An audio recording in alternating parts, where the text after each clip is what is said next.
It is 6:51 in the fucking morning, and I am crying. Oh my God, what are we gonna do, America? What the fuck are we gonna do? What are we gonna do?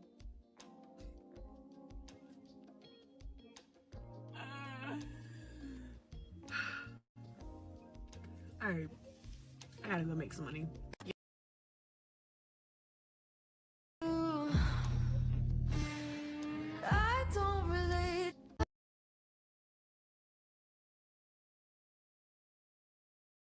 I'm gonna be embarrassed about, bro. Like, I ain't never been so devastated behind an election. And it's just like, when you a black woman surrounded by black men and they say all this shit like, oh, he's not that bad, and oh, he just hates everyone, bro. Like, it was my brother homeboy I was talking to the other day, a black man, and I found out that he's a Trump supporter. I'm like, he does not like you. And he was like, oh no, he just don't like everybody. What? So that's a good candidate for you? Someone who just fucking hates everybody? Like, what?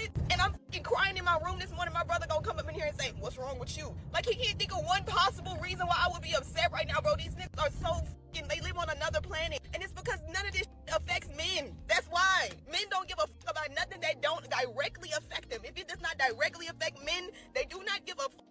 And motherfuckers hating women is the whole reason he got elected in the first place. The first time he got elected, he ran up against a woman. Second time, he ran up against a man, and it wasn't even a good fucking candidate, and he lost. He ran up against a woman again, and he won, because y'all just fucking hate women. That's all it is. We couldn't even get a white lady in office. Of course, they wouldn't go vote for no fucking black lady. And it's like, people just, either people don't give a fuck, or they're genuinely not grasping how this shit is. And it's just like somebody commented on my last video when I was like, in the club, we all crying, talking about, oh, y'all are so dramatic. Dramatic? This is dramatic? Like, this is an extreme underreaction. Dramatic will be marching down to that fucking White House and burning that down. That's dramatic. Oh no! No! No! Why? Ah! Why? Do you really hate me that bad?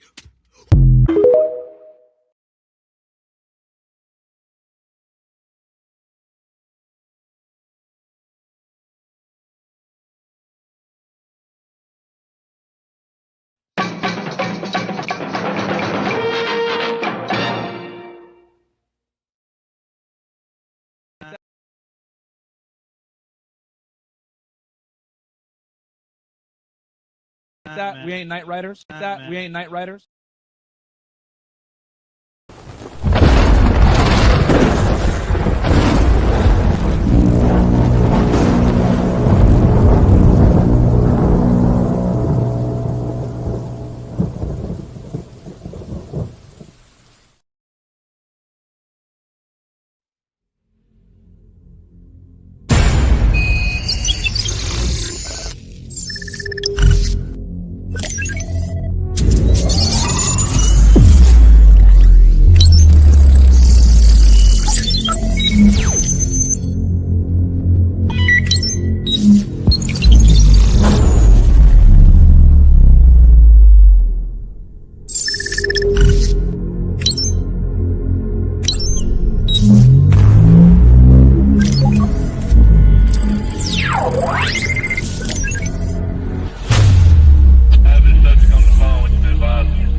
Welcome to the Knight Riders Squadcast live stream.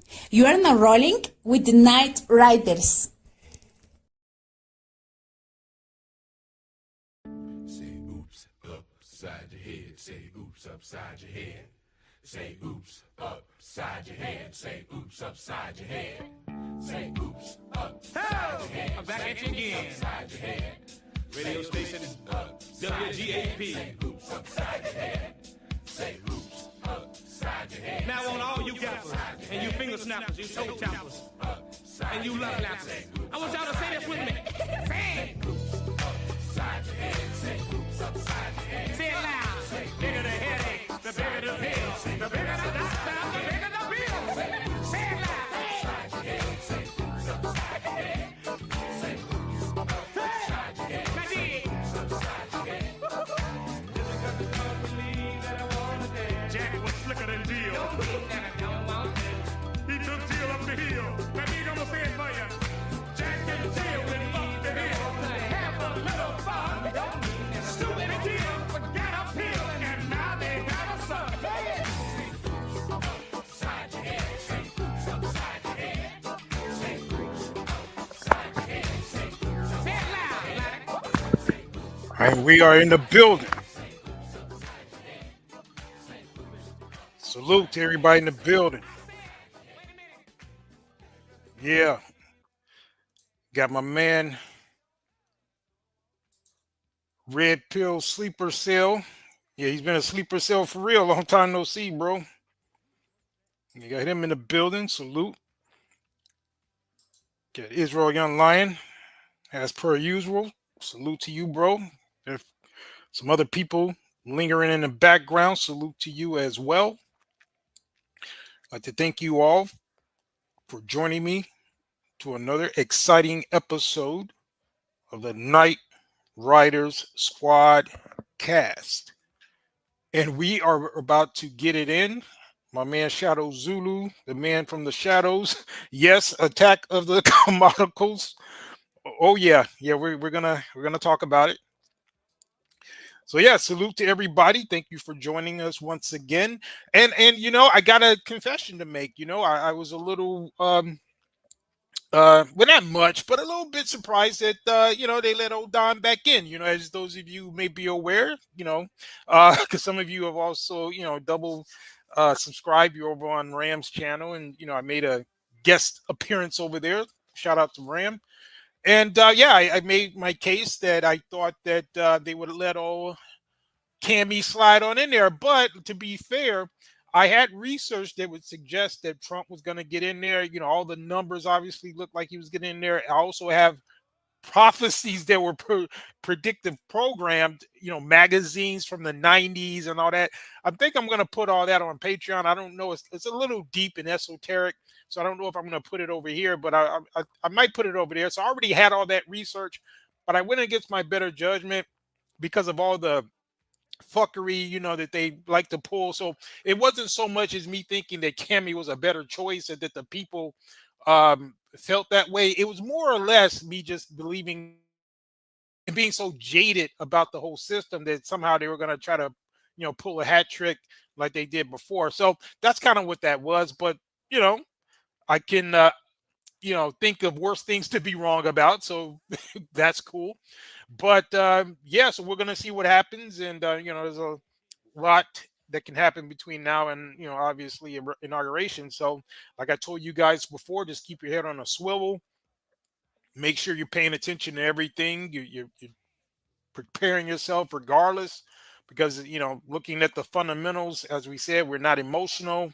We're looking at the numbers, and we know that regardless as to who is elected, there's still rough seas ahead, and you have to be prepared and take care of business as you should, no matter what. So with that out of the way, oh, my man Iman Perry in the building as well. What up? You said those damn tears are more than enough to fill a lake. Yeah, you know what? That's a good consolation gift. You know, just looking at all those ridiculous outbursts and responses, it's crazy. And I'm going to bring out two things. I'm glad you reminded me of that, Iman. I want to say this real quick before we jump into this topic. I haven't heard people talking about this, but have you guys noticed that a lot of those women who are responding, they seem very unstable? This is more than just a disappointment or even anger. I would surmise that these women are mentally ill. And, you know, a lot of these women are probably mothers, no less, to black boys, right? So I'm going to point out something real quick here. I don't think that the proper amount of attention is being given to the fact that those boys could be in danger, because, you know, these women with their misguided psychosis, they're probably taking out anger in probably committing all manner of atrocities against those boys. And I'm not just saying this randomly. You know, we pulled out the data before, and that black boys in particular, at the hands of their mothers, are the most abused children by far. We got the data, we got the numbers. So when I factor in the ridiculous behavior and outbursts of these women, I gotta think about that. So what I would say to you guys, if you got some, black boys that you're in proximity to, just kind of keep an extra eye on them. I'm not asking you to put yourself in danger, but you may have to drop a dime and call somebody if you notice something. I'm just saying, because you want to talk about the least prepared, or the least prepared or protected group. I would say that it's black boys. They like to tell you that it's black women, but they're the ones that are in large quantities abusing these black boys. So I just wanted to point that out, because I haven't heard a lot of people talking about that, and I really think that that's an issue. Because these reactions are insane.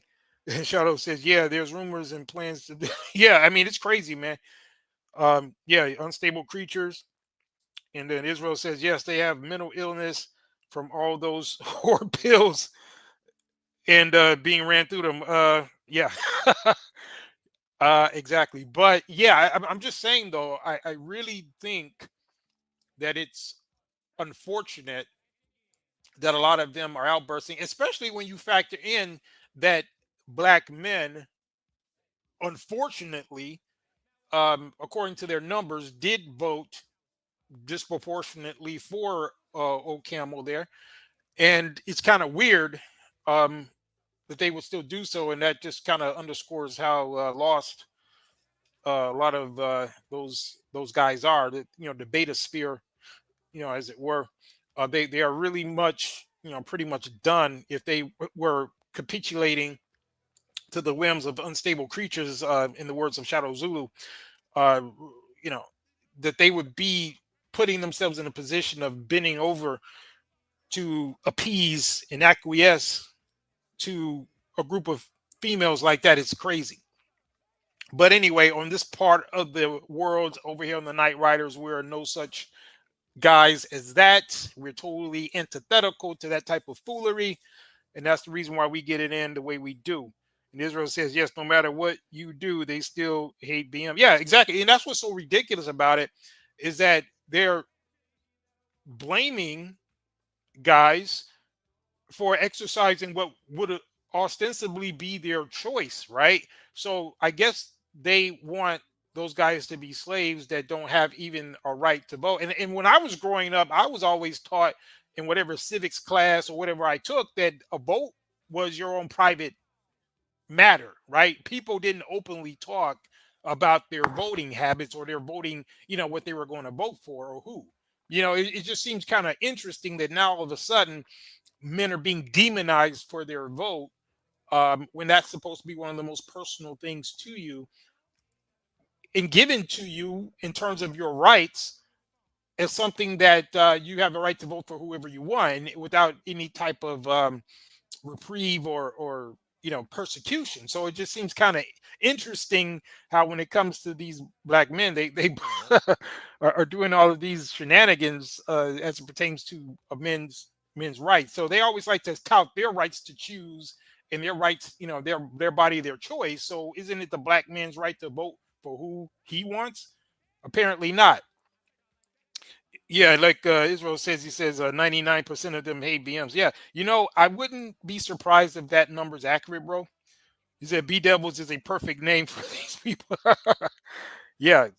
So who we got in the building? We got, I can't pronounce your name, but salute to you. I think this is your first time over here. He said racial fluidity is a real thing, which is why Barack Obama became the first light-skinned president of America.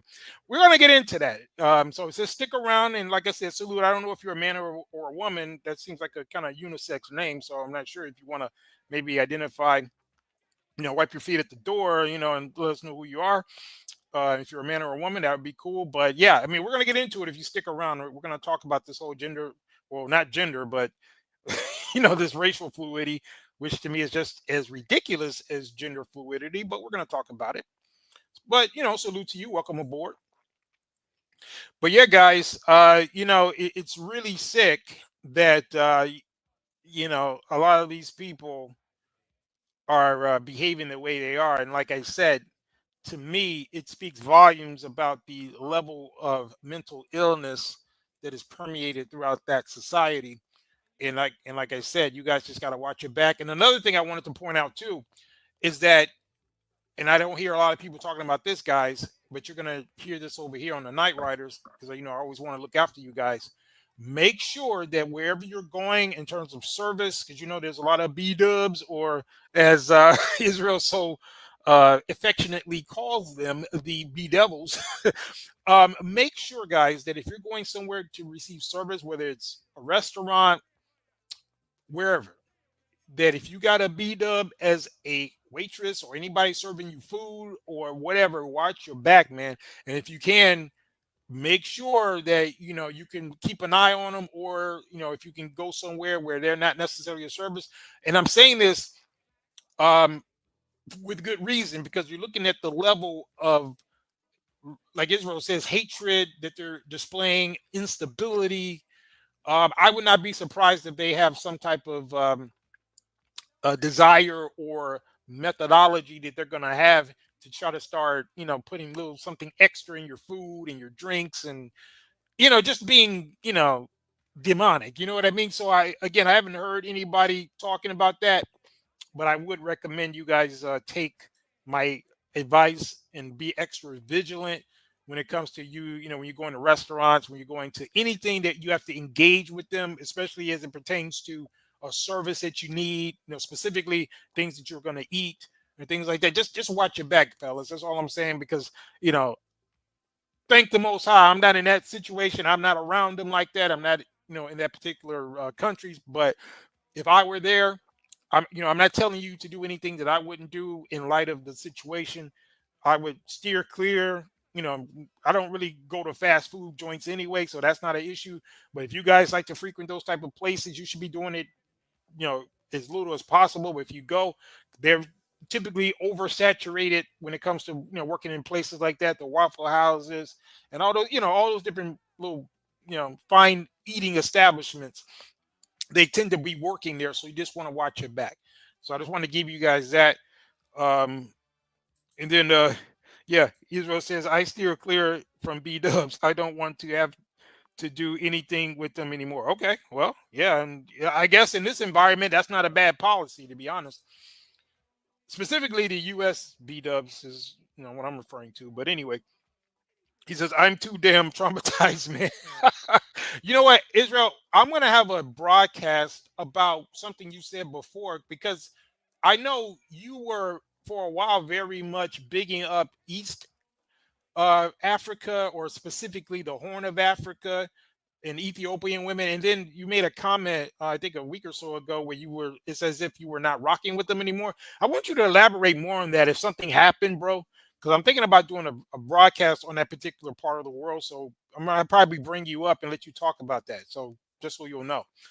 But anyway, the Zinhil, again, I'm not going to try to pronounce your name, but you said at one point you guys called Barack mixed race and were clowning him, but when he actually won, the dark-skinned black people started claiming him as black. Well, I mean, you should speak for yourself, because obviously you're new here. But my history, just to give you a brief one, I used to write blogs back in the day, and before Obama was even elected, and me and a few other guys were some of the only ones calling him biracial from start to finish. So it didn't matter before he was elected. Once he got elected, I was 10 toes down calling him biracial, telling Negroes back then to stop um, claiming everybody. And the fact that he was allegedly trying to rep Chicago, which I happen to be born and raised from, and also I know actual aldermen and people in government, and the fact that he just popped up out of nowhere, I was already checking his paperwork, and I wasn't really feeling him from day one. And the fact that he was all trying to be, they were painting him as blackity black, and then once I found out more about his background, I was like, nah. So again, you got the wrong one. You're barking up the wrong tree, because I at no point referred to him as black. I acknowledge him being biracial. And again, I have a different perspective. I think that biracial people genetically are not black, but I think that if they are contributors to the culture, they can still be culturally associated with black, and there's a process by which that can be um, done, because they can be obviously um, it's kind of like if you look at a country, as opposed to being naturalized citizens, they can be kind of what I would consider almost like a permanent residence. And it depends on the contributions that they make, just like you're dealing with a country. But I'm going to get into that a little bit later. And then Israel says, sure, I don't mind. Yeah, okay, yeah, I'll let you know, bro, when we're going to do that, because I definitely want to hear your take on, whatever new developments that you had as far as experiences. And Shadow says, I only get food where everything is laid out in front of me and the person placed the food in my plate where I can see them. Yeah. Okay. I feel that. And then they said, you lot don't pick Kamala because you are anti-woman. Yeah, this must be a broad. Yeah, are you a female? He says, and that B man dislike the fact that she is married. Is this you, Exoticals United? I don't know. She might be under one because she loves the channel, so I'm sure she may be in disguise over here or something, but at some point. But anyway, he said, and that B men dislike the fact that she is married to a woman, a white man, I guess, okay, and would rather sleep with a LS woman than have her have more power than you. Okay, whatever. But anyway, we're gonna get into it. Yeah, so you're kind of going in, but anyway, guys, without any further ado, we're gonna get right into this because I got a lot of information to bring out here. He says, obvious it's a female. The light skin being mentioned was a red flag to me. Yeah. Anyway, we don't mind because, like I said, this is not a no Keisha zone. So to be clear, we don't, prevent ladies from coming over here. A lot of them are afraid to for whatever reason, but if they want to come chop it up, they're always welcome. But as long as they don't get too disrespectful. But we got work for them if they do, but we prefer to just have intelligent conversations. But at any rate, we're going to go ahead and get this cracking. And the first thing I want to do, guys, is kind of do a quick recap because, as you noticed from the title, we got the commodicals defeated. And what I'm doing is with this particular broadcast is that we're going to raise a question, which is, has the Exoticals United quote racial fluidity grift been debunked by this Kamala Harris loss?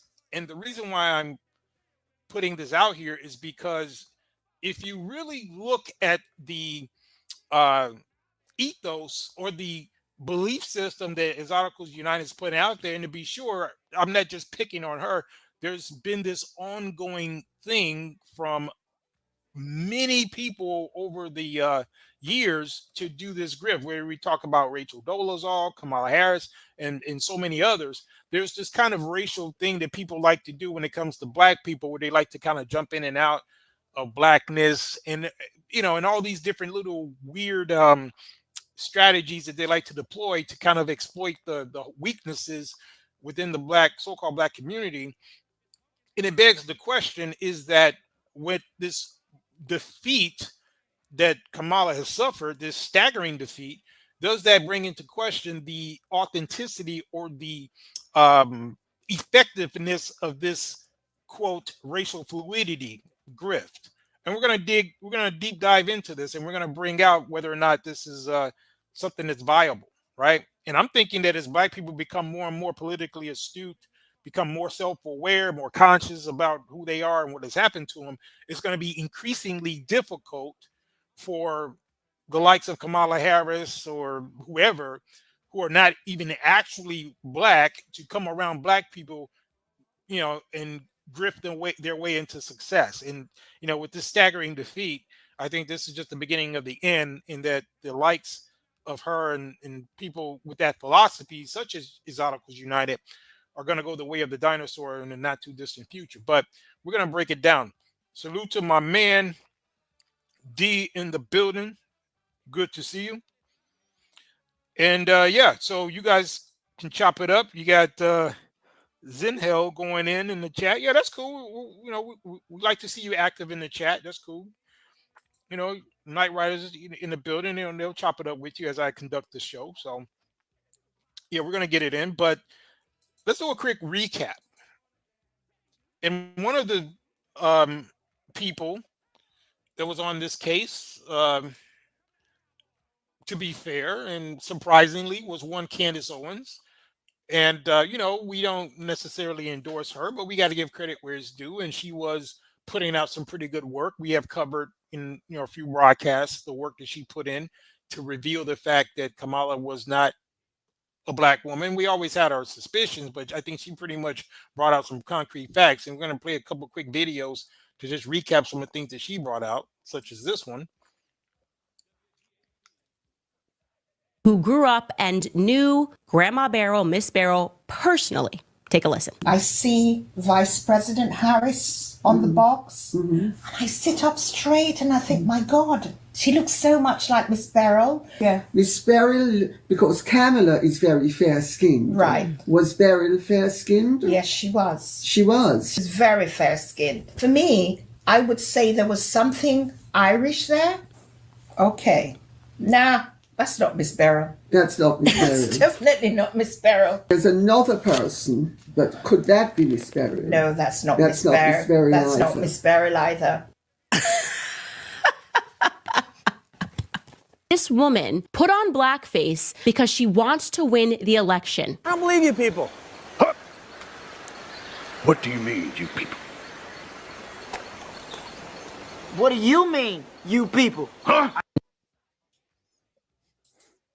Yeah, I got this other one too. Let me put this one. It's just a quick recap on some of the things that she was bringing out with regard to this failed grift. And let me be clear.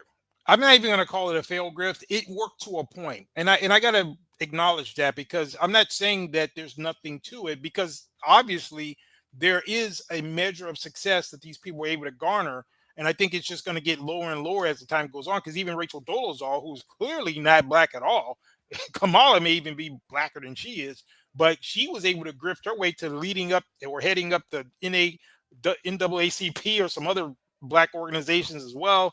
And it wasn't until, I would think long after, or deep into her career that she was found out. So, to be sure, it does work for a while until it doesn't, and then it gets to a point where it all falls down and it all collapses, which is my larger point, that this grift is actually a dead end. And that's the reason why the likes of Exoticals United, as I surmise, is leading those who would follow her and her philosophy down the road of perdition. But again, we're going to get into that a little bit later.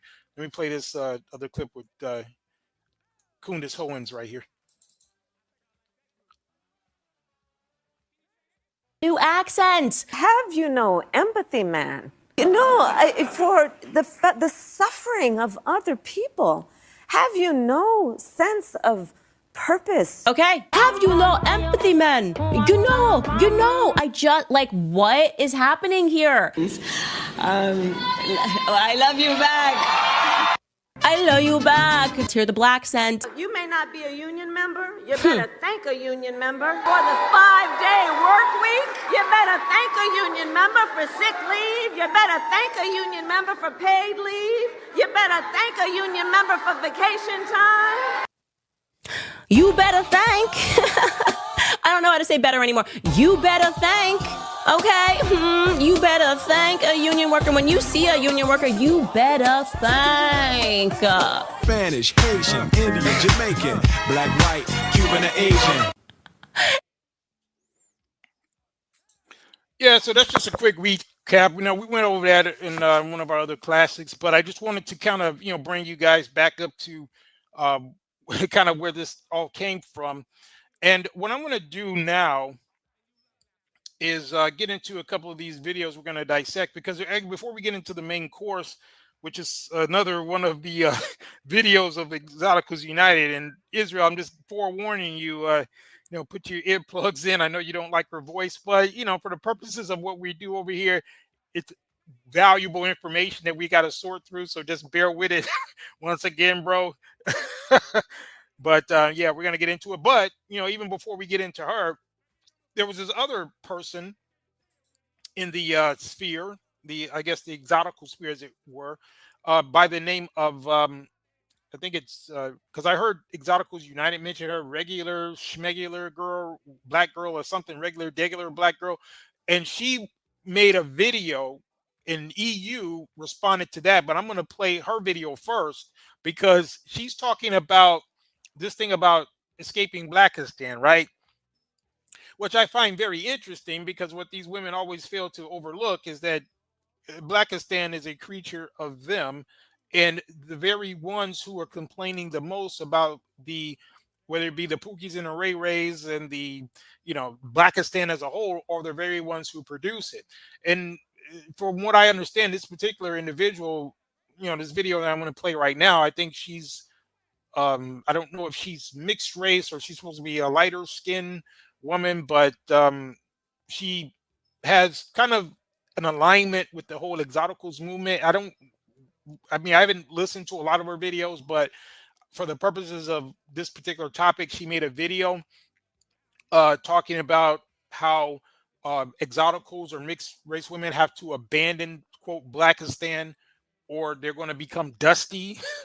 But she's going to use the woman named Danger that we've already covered in our Exoticals video.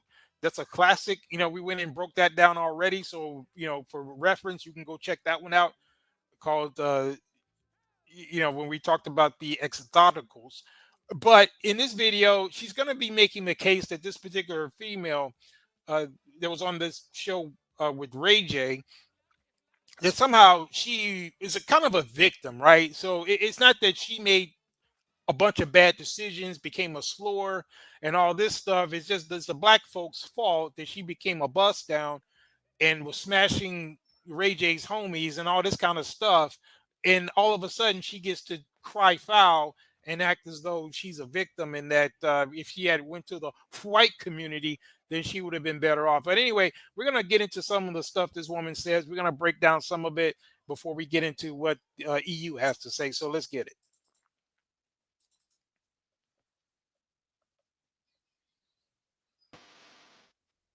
Hey everybody, so I wanted to come on quickly and comment on a video I've seen floating around of a woman who was on a reality TV show for the love of Ray J. I actually remember her. Obviously, that was prime reality TV. Well, what do you think about this one? This isn't EU yet, so is this one to your liking, Israel? Let's go. Time, and I loved TV during that time because I think I might have been a teenager at the time, and I thought she was just so pretty. Her name is Monica Leon. She went by Danger on the show. I saw people saying she's biracial, but I'm going to say she's multiracial because she implied she had black, white, and other people in her family. But what I want to speak on here is how Blackistan will use pedestalization to manipulate you into the black struggle frat, and if you're not careful, it will exploit you for its benefit, chew you up, spit you out, and grind you into the ground. Oh, well, wait a minute. So she's making the case that Blackistan, and let's be clear, I'm not defending Blackistan because, again, over here at the Night Riders, we are aside from that community. We understand that the making of that community came long before a lot of us were born, with the Great Society and Lyndon Baines Johnson and the welfare state, and how black women in particular have bought into it hook, line, and sinker, and that they're the ones who perpetuate it and give birth to the very degenerates that they like to complain about. So we understand all of that. So I'm not defending Blackistan, but I am making the case that these women who are like the one you see on the screen, and these, quote, exoticals, who like to fancy themselves as having the ability to hop out of, quote, blackness, while at the same time trying to they themselves benefit, with all of these things such as privilege stacking or whatever the hell they're talking about. Isn't it interesting that this woman just made the case that Blackistan, quote, will try to exploit them, but isn't that what the exoticals are doing as well? So I find that to be kind of hypocritical, don't you think? But again, I'm coming at this from a different angle, because the point that I'm making is that as unambiguous black people, we have a decision to make. That is, are you going to allow people such as her to get butthurt, and because they happen to be multiracial or whatever, they want to when it's convenient, try to use a black card, but then try to use an exotic card or whatever to hop out of blackness when the going gets tough, and while at the same time not looking to try to contribute other than to come in with their little hat in hand to try to get some type of benefits.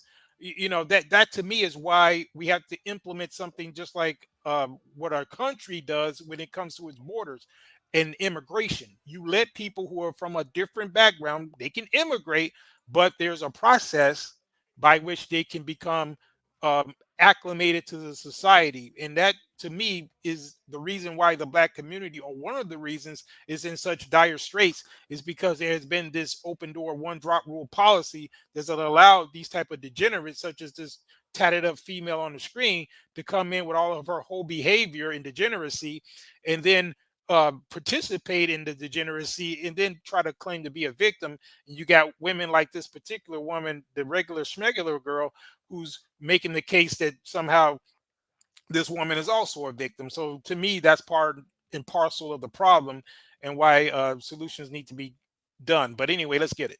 Especially if you're a beautiful and/or MLS woman, and I think that's because so much of Black culture is. You notice how much emphasis they put on this beauty and stuff, which, beauty is in the eye of the beholder, and it's always acquiescent to a Eurocentric standard.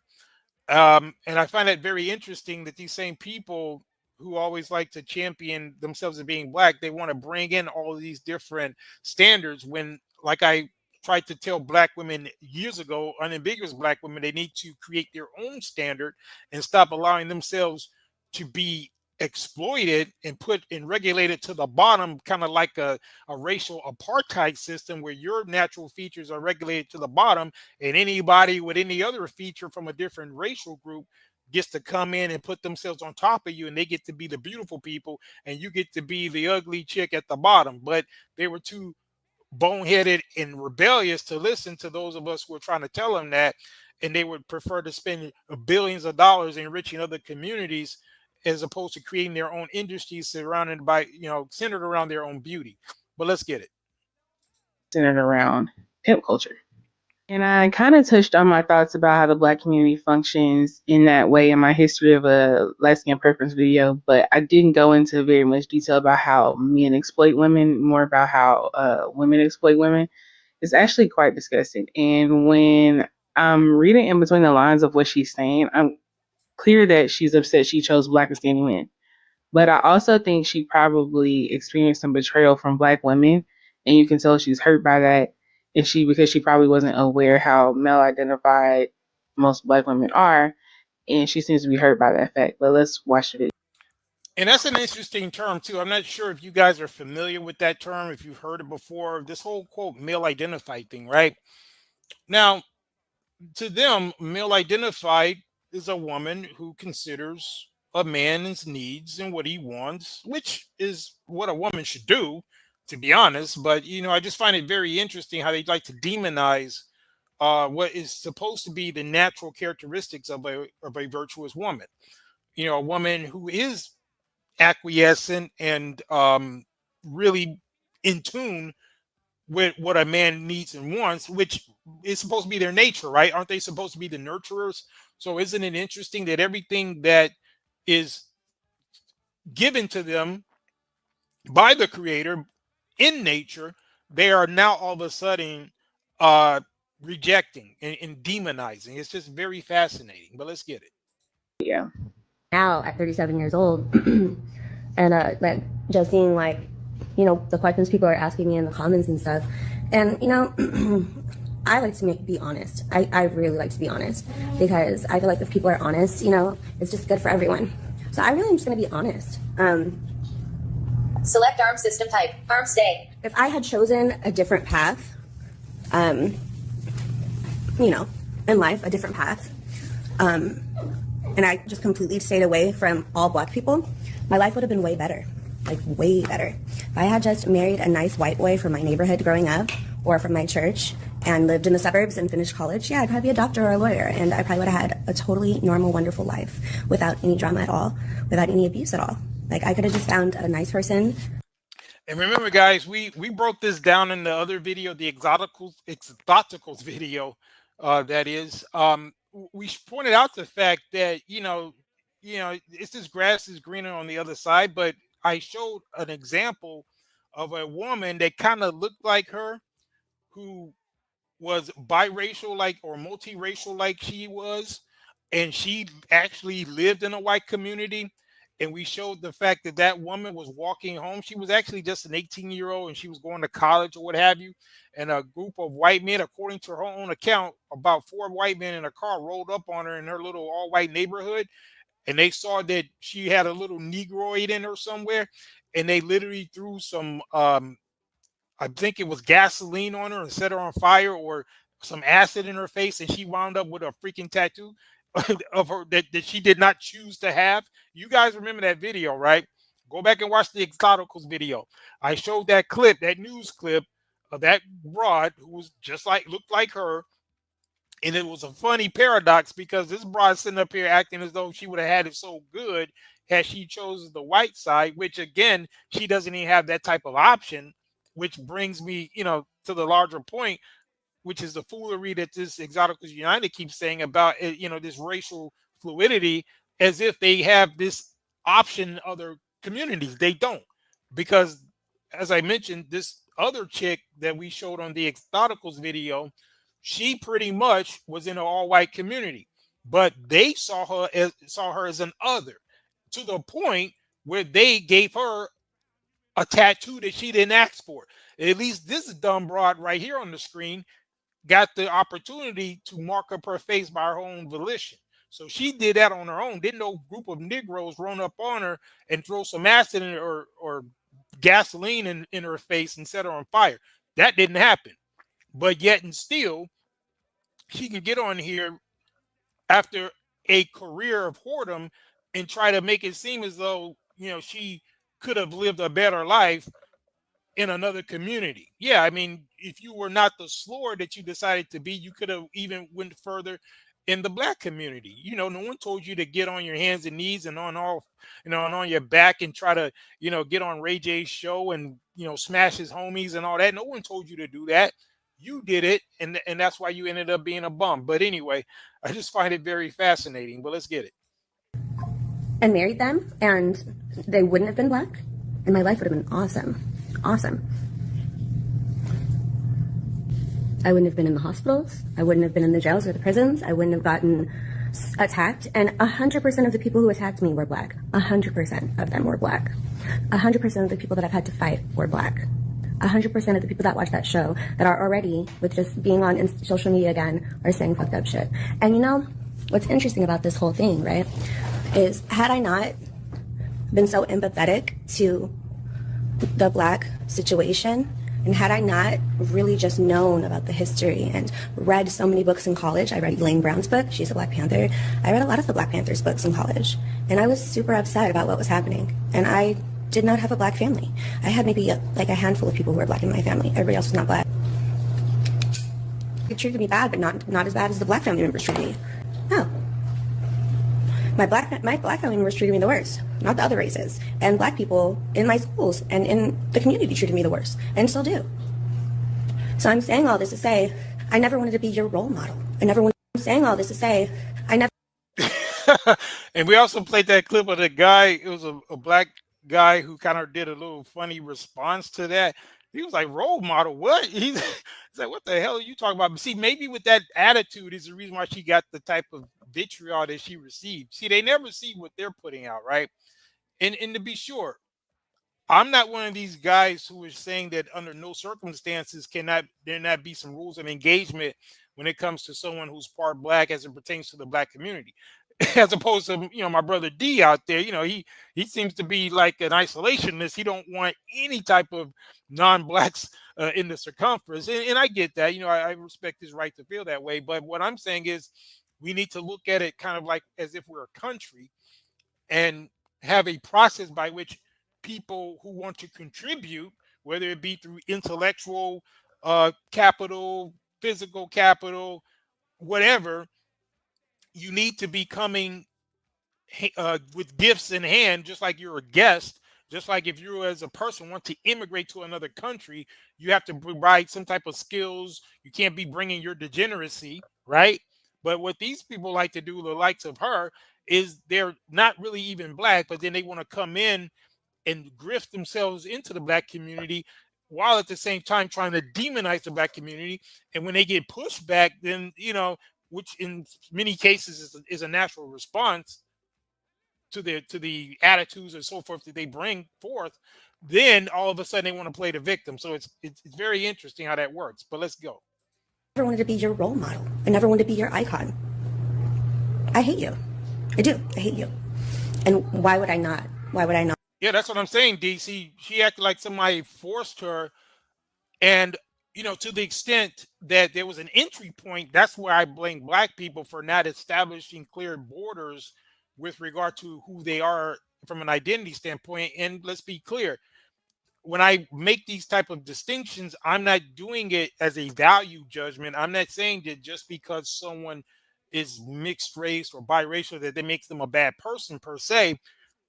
I'm just calling some, a spade a spade. And when as it pertains to black people, there's great black people, there's good black people, and then there's bad black people, right? And as far as I'm concerned, even those type of people can be excommunicated, right? Because we don't want a community of bad people, whether they're black or other.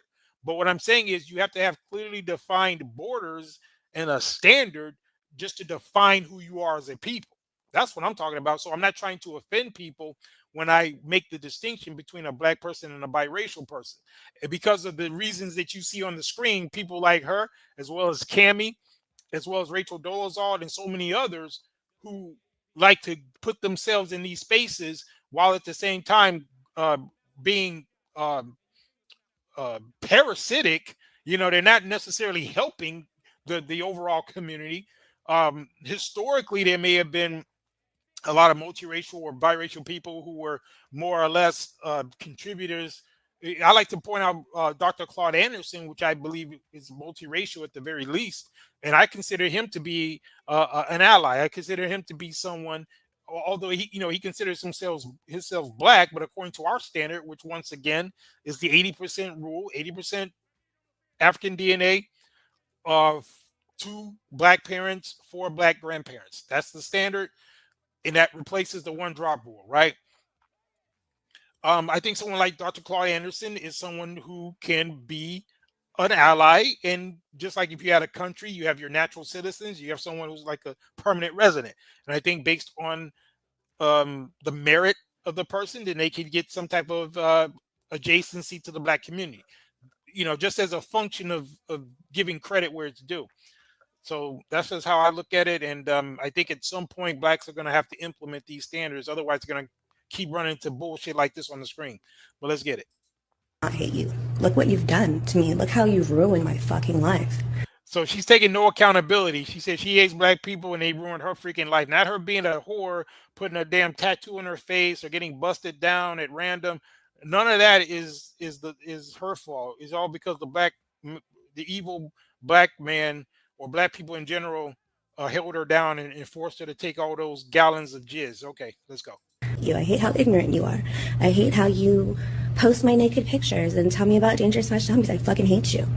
Okay, and we cleared this up before. She says posting her naked pictures. So did the Negroes strip you down and force you to take some naked pictures?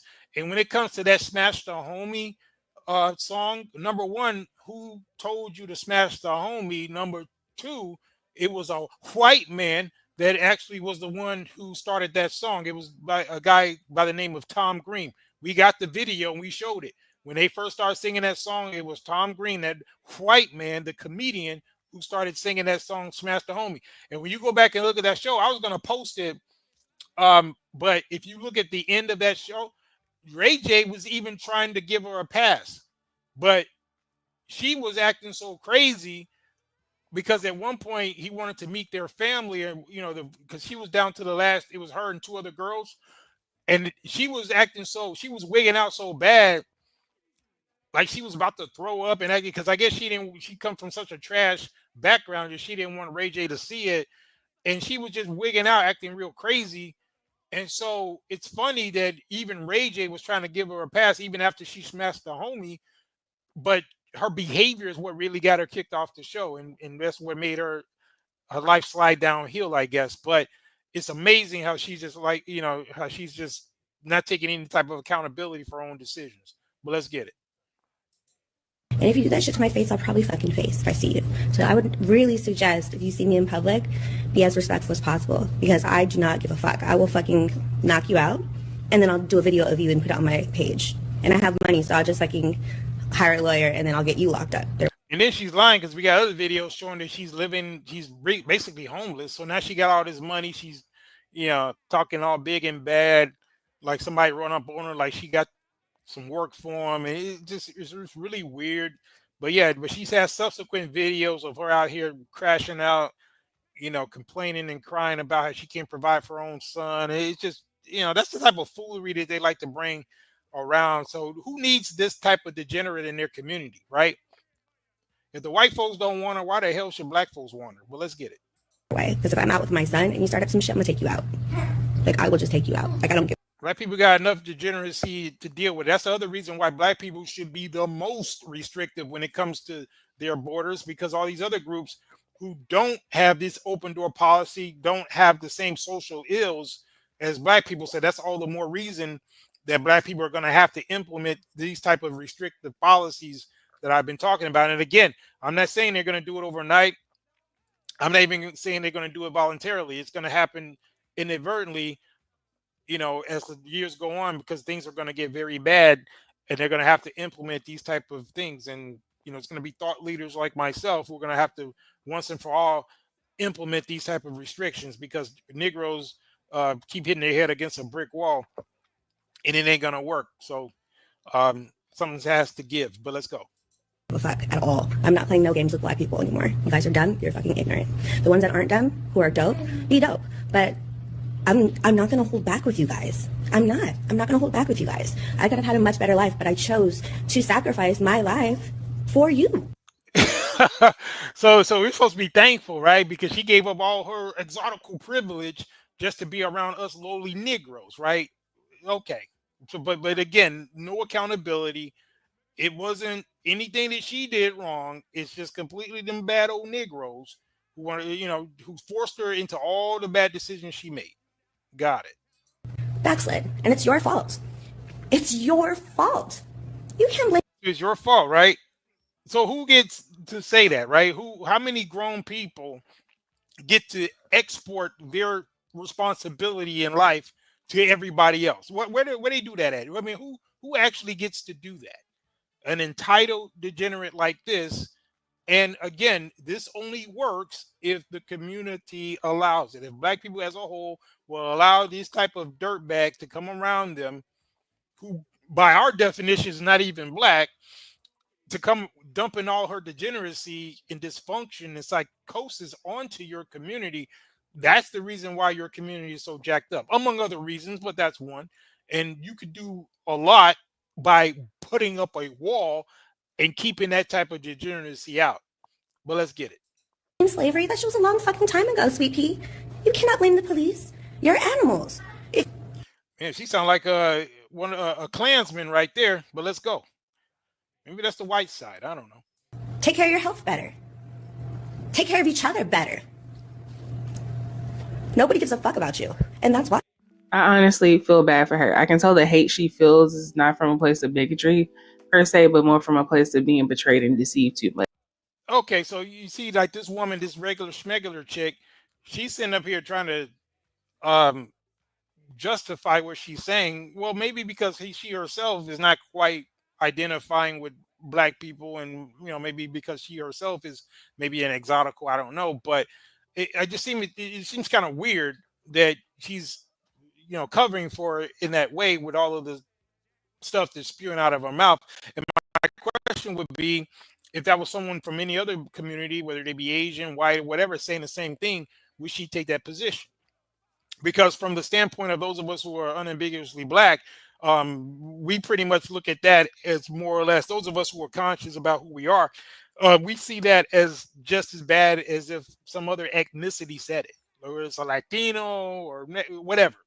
You understand? So I don't make any distinctions when it comes to that, because I don't identify with her completely as being as what I am. So that's the reason why I'm once again illustrating the need and the necessity for blacks to have a concrete standard and stick by it. But let's go. Is giving, oop, thought you had a friend. No, ma'am. Blackistan isn't ideal for empaths or people who have too much humanity. I keep seeing people say that. All right, now Zimbo, whatever, you got to be respectful, right? So they've been very patient with you, but I haven't been paying attention too much about what you guys are talking about, because we have pretty much a very free speech policy over here. But watch your mouth. You got free speech, but watch your mouth. Don't be talking about people's mama. I don't know what's going on in there, but y'all should be having an intellectual conversation, right? But anyway, let's get it. I'm gonna have to start paying a little more attention to this chat. I don't know why you're talking about people's mama in the chat, but anyway. She should take accountability and she should stop blaming black people for her downfall. But the thing is that the Black Struggle Frat pretends to be a safe, inclusive environment where people will have your back. But she's even acknowledging in this video that black people don't take care of each other. Blackistan functions in a perpetual state of scarcity. And unfortunately, the suffering she underwent and the attitude she has now about the black community is what happens when you fall for the okie doke that is being pedestalized in Blackistan. I said several times in several different videos that I believe the pedestals given to you by the black community are raggedy as fuck, and the privileges are fleeting because they're almost always accompanied by some sort of abuse.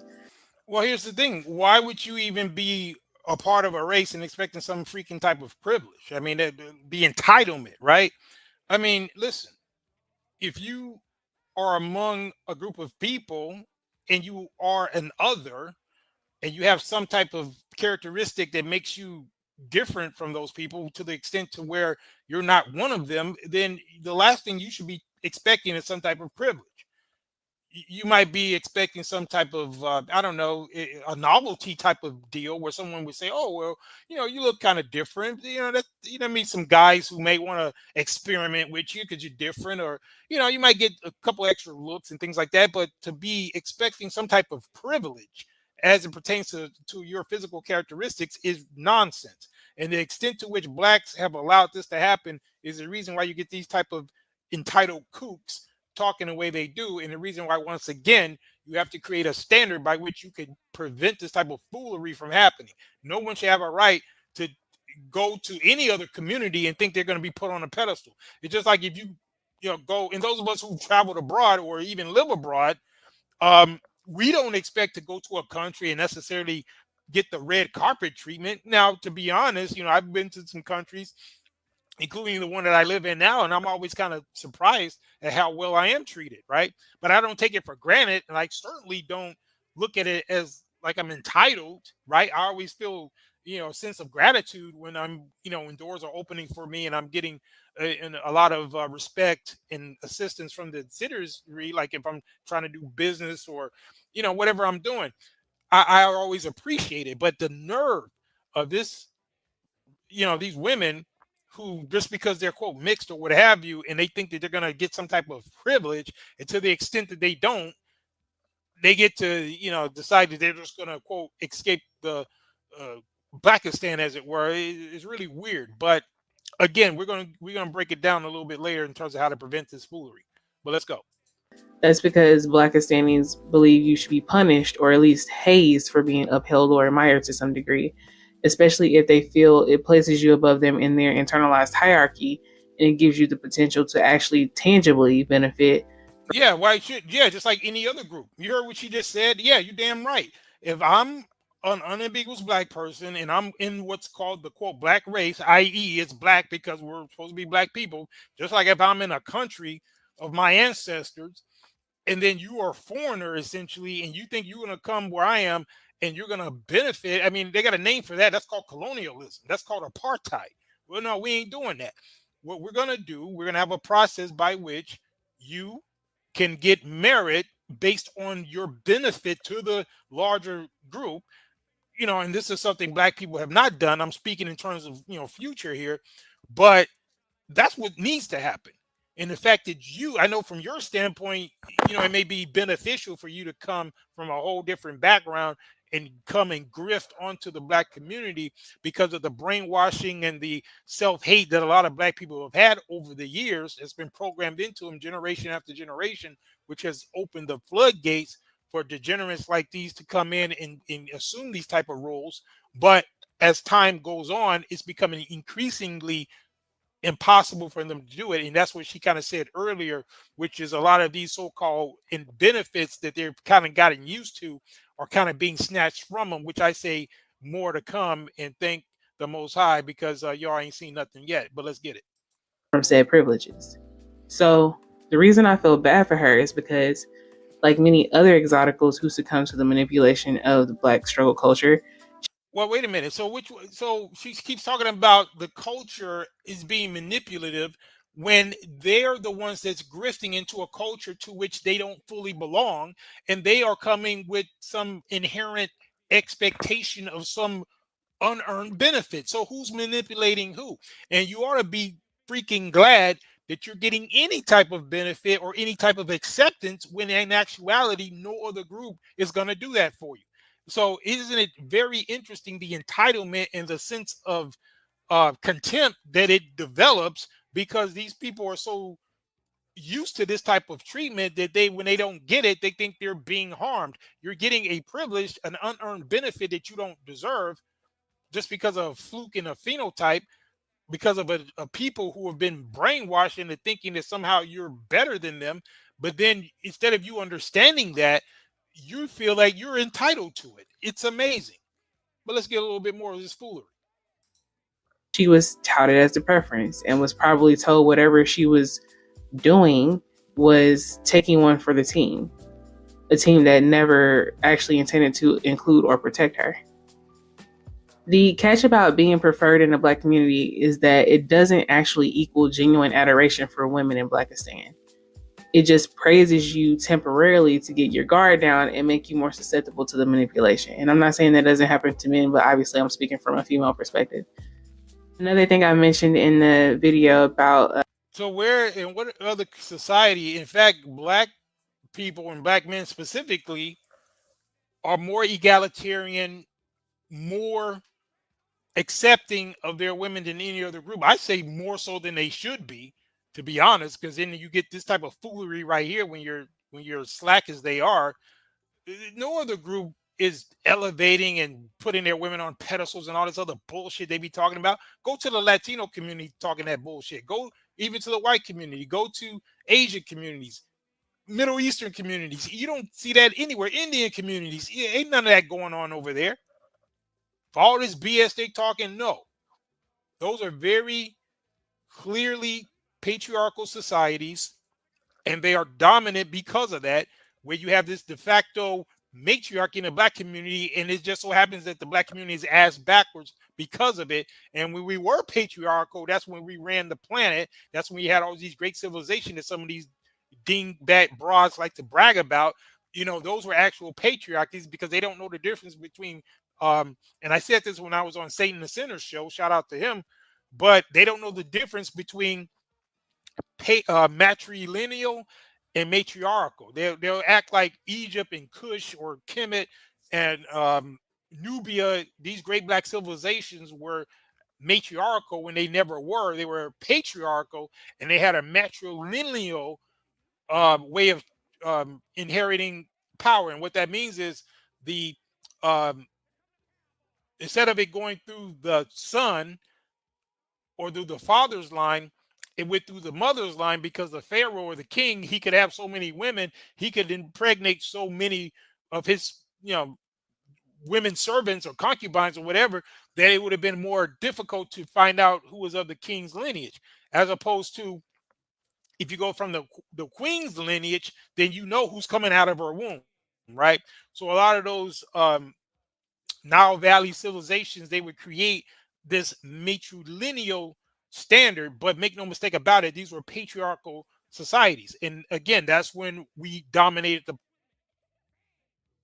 Nowadays, you got black people being the ass backwards, or they like to call it the blackistan. That's due to the matriarchal nature of the Black community. And another thing I noticed, just like how she's talking, all this cash shit about how Black men in particular are being manipulative, and she's blaming Black men when a broad like this on the screen is a victim of her own foolery.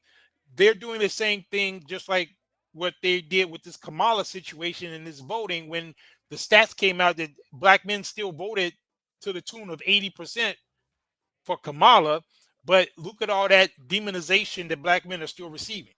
So a lot of them simps and betas can't win for losing. That's why over here on the Night Riders, the Sigma men that we are, we don't even play that bullshit game. We're standing on business as men. We're not trying to satiate or bend over backwards or in any way, shape, or form acquiesce to this foolery. And that's the difference. But again, look at the connection. Black men as a whole are more progressive and egalitarian than any other men. It's just like when it comes to being fathers. We pulled out the numbers from the CDC, Pew Research. We got all the data.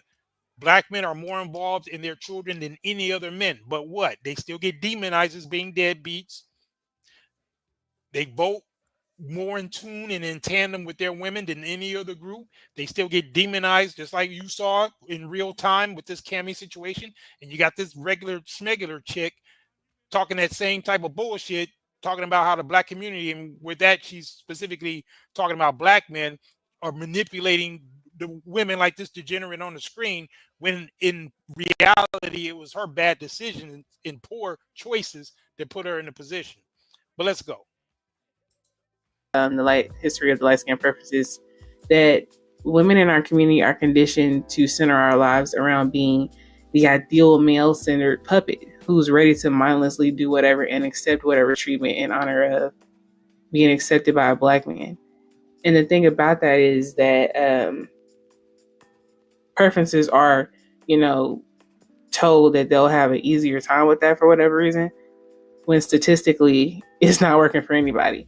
But anyway, the scary thing is that Blackistan will hide the ill intentions and abuse of women in our community behind tall tales of protection and provision or sisterhood and unconditional support. And in another video that she did, now where's she getting all this from? Now again, it's always very interesting that, specifically if you're talking about someone who's multiracial coming from all these other communities, how do those other communities treat them? I always wonder, why don't these other communities to which they are comprised of get this type of smoke? Oh, could it be that because those communities don't even let them in the front freaking door? Because they got all this room to come in and criticize Black people for what they are and are not doing. Well, how does your Mexican side treat you? How does your Irish side? Oh, yeah, that's right. They don't even let you in the house. Yeah, that's why. And if they did, you best believe they would treat you like they did back during the plantation days, and you would be a house servant. That's what would happen to you. But I just find it very funny that the very group that's even accepting them, they got all this smoke for and say all this bullshit about. And again, I'm not going to say that any of them don't have a gripe in terms of some of the degeneracy that we complain about when it comes to the community. So let's be clear about that. But the nerve of them when they are themselves, whether they be biracial or multiracial, but they don't even have any other groups to go to, i.e. this falsehood of this racial fluidity. So, if you got it going on in so many other places, and carry your ass over there and stop complaining about being around Black folk when no one asks you to be there. So that's the problem that I have with this whole thing. It's like, if you do have this escape hatch, then use it. Stop calling yourself Black, stop identifying with Black, embrace all of who you are. And that's why I'm a proponent of there being a separate group, not out of malice, but out of necessity and out of practicality, because apparently there's these issues keep coming up. So there has to be a way to fix it once and for all. But let's get it. I won't show it because she spoke on her attempted suicide. It was a direct reaction to her perpetual abuse in Blackistan. And people will always say, well, why didn't she leave? But like most tough situations and abusive environments, Blackistan has a way of booby trapping you, making it very difficult to leave. The thing is that black folks like to pretend we as a whole. But D call her a cigarette smoker. Yeah, I mean it's just funny, you know, in that when you say a Virginia Slim smoker. I don't know if that was that a Virginia Slim she was smoking. I don't know. Maybe, you know, I can't tell the difference. Well, I guess they're supposed to be slimmer cigarettes, but anyway, let's go. Aren't a pack of toxic ass anti-black group thinkers who believe that everyone has to stick to their stereotype, especially pretty women. They want us to be brainless and quote unquote submissive enough to be easily exploited. Now, Israel, who are you referring to? Are you talking about the woman speaking or the woman in the chat? Until it's time to be held accountable. And suddenly your own abuse is your own fault. Even though you've literally been groomed since childhood to accept exploitation. And then we can't forget that like most people are extroverted and seek validation from more social sources. And Blackistanis will even guilt you and get upset and try to gaslight you if you don't want to participate in. Now, Zenil, who is that directed as? Are you still talking to Israel, or who are you directing that towards? Because we're pretty self-aware over here, so you got the right one. So if you're questioning whether or not someone knows who they are, you're in the right place. But just kind of specify who you're speaking to and about. Well, let's go. Groupthink or seek their validation. So now we're just not going to acknowledge how a lot of black people are coerced into black struggle culture because most people want to. Oh, yeah, put them in timeout. I guess they're back now. It looks like a different avatar. I mean, it's just a letter. It's a different color. So I thought that was a different person. So I don't know if they came back under a different profile. But anyway, yeah, I mean, we'll let them rock out, you know, before we take them out. It's all good, Israel. We don't mind. Fit in and feel like they're a part of something bigger. That's just human nature. And we can't pretend that the black community doesn't exploit that. Sometimes simply for entertainment. It's sad. And I even saw this video. Oh man, they didn't set D off. He using the H word and the C word. D going in. Anyway. Earlier that kind of spoke on how vulnerable people are exploited. Let's take a look. About Shay and her sister being exploited, but the people with disabilities that get the most exploited are men like Mook Tunk from YSL. These men that have 7th grade educations and clearly have some type of intellectual disability to where on the stand he said he could hardly read. These are the type of brothers that get exploited more than any. Now, D, we did have this conversation before, and for the most part, you're right. But there are genetic anomalies, and I know you disagree with the what do you call it, the albino thing, but that's the one case where I would disagree with you. But other than that, yeah, typically black people come in, whether it be arranged or brown to black skin, for the most part, but there are genetic anomalies where you have 2 black parents and sometimes they may produce an albino child. Just like in nature, you know, you'll see sometimes, you know, different groups of, you know, species or whatever, they'll produce an albino offspring, but that's a genetic mutation. But it doesn't change the race of who the person is. But for the most part, I would agree with you. You know, certainly when it comes to that danger chick, you can just tell she's mixed, right? I'm not even sure what her racial background is. I would imagine that, you know, she looks like she's probably 75% non-black and maybe a quarter black. So I'm not even sure if she's a full biracial. But anyway, let's get it. Anyone in our community. I worked with people with disabilities, and who I was most concerned for were the brothers who had mild disabilities that.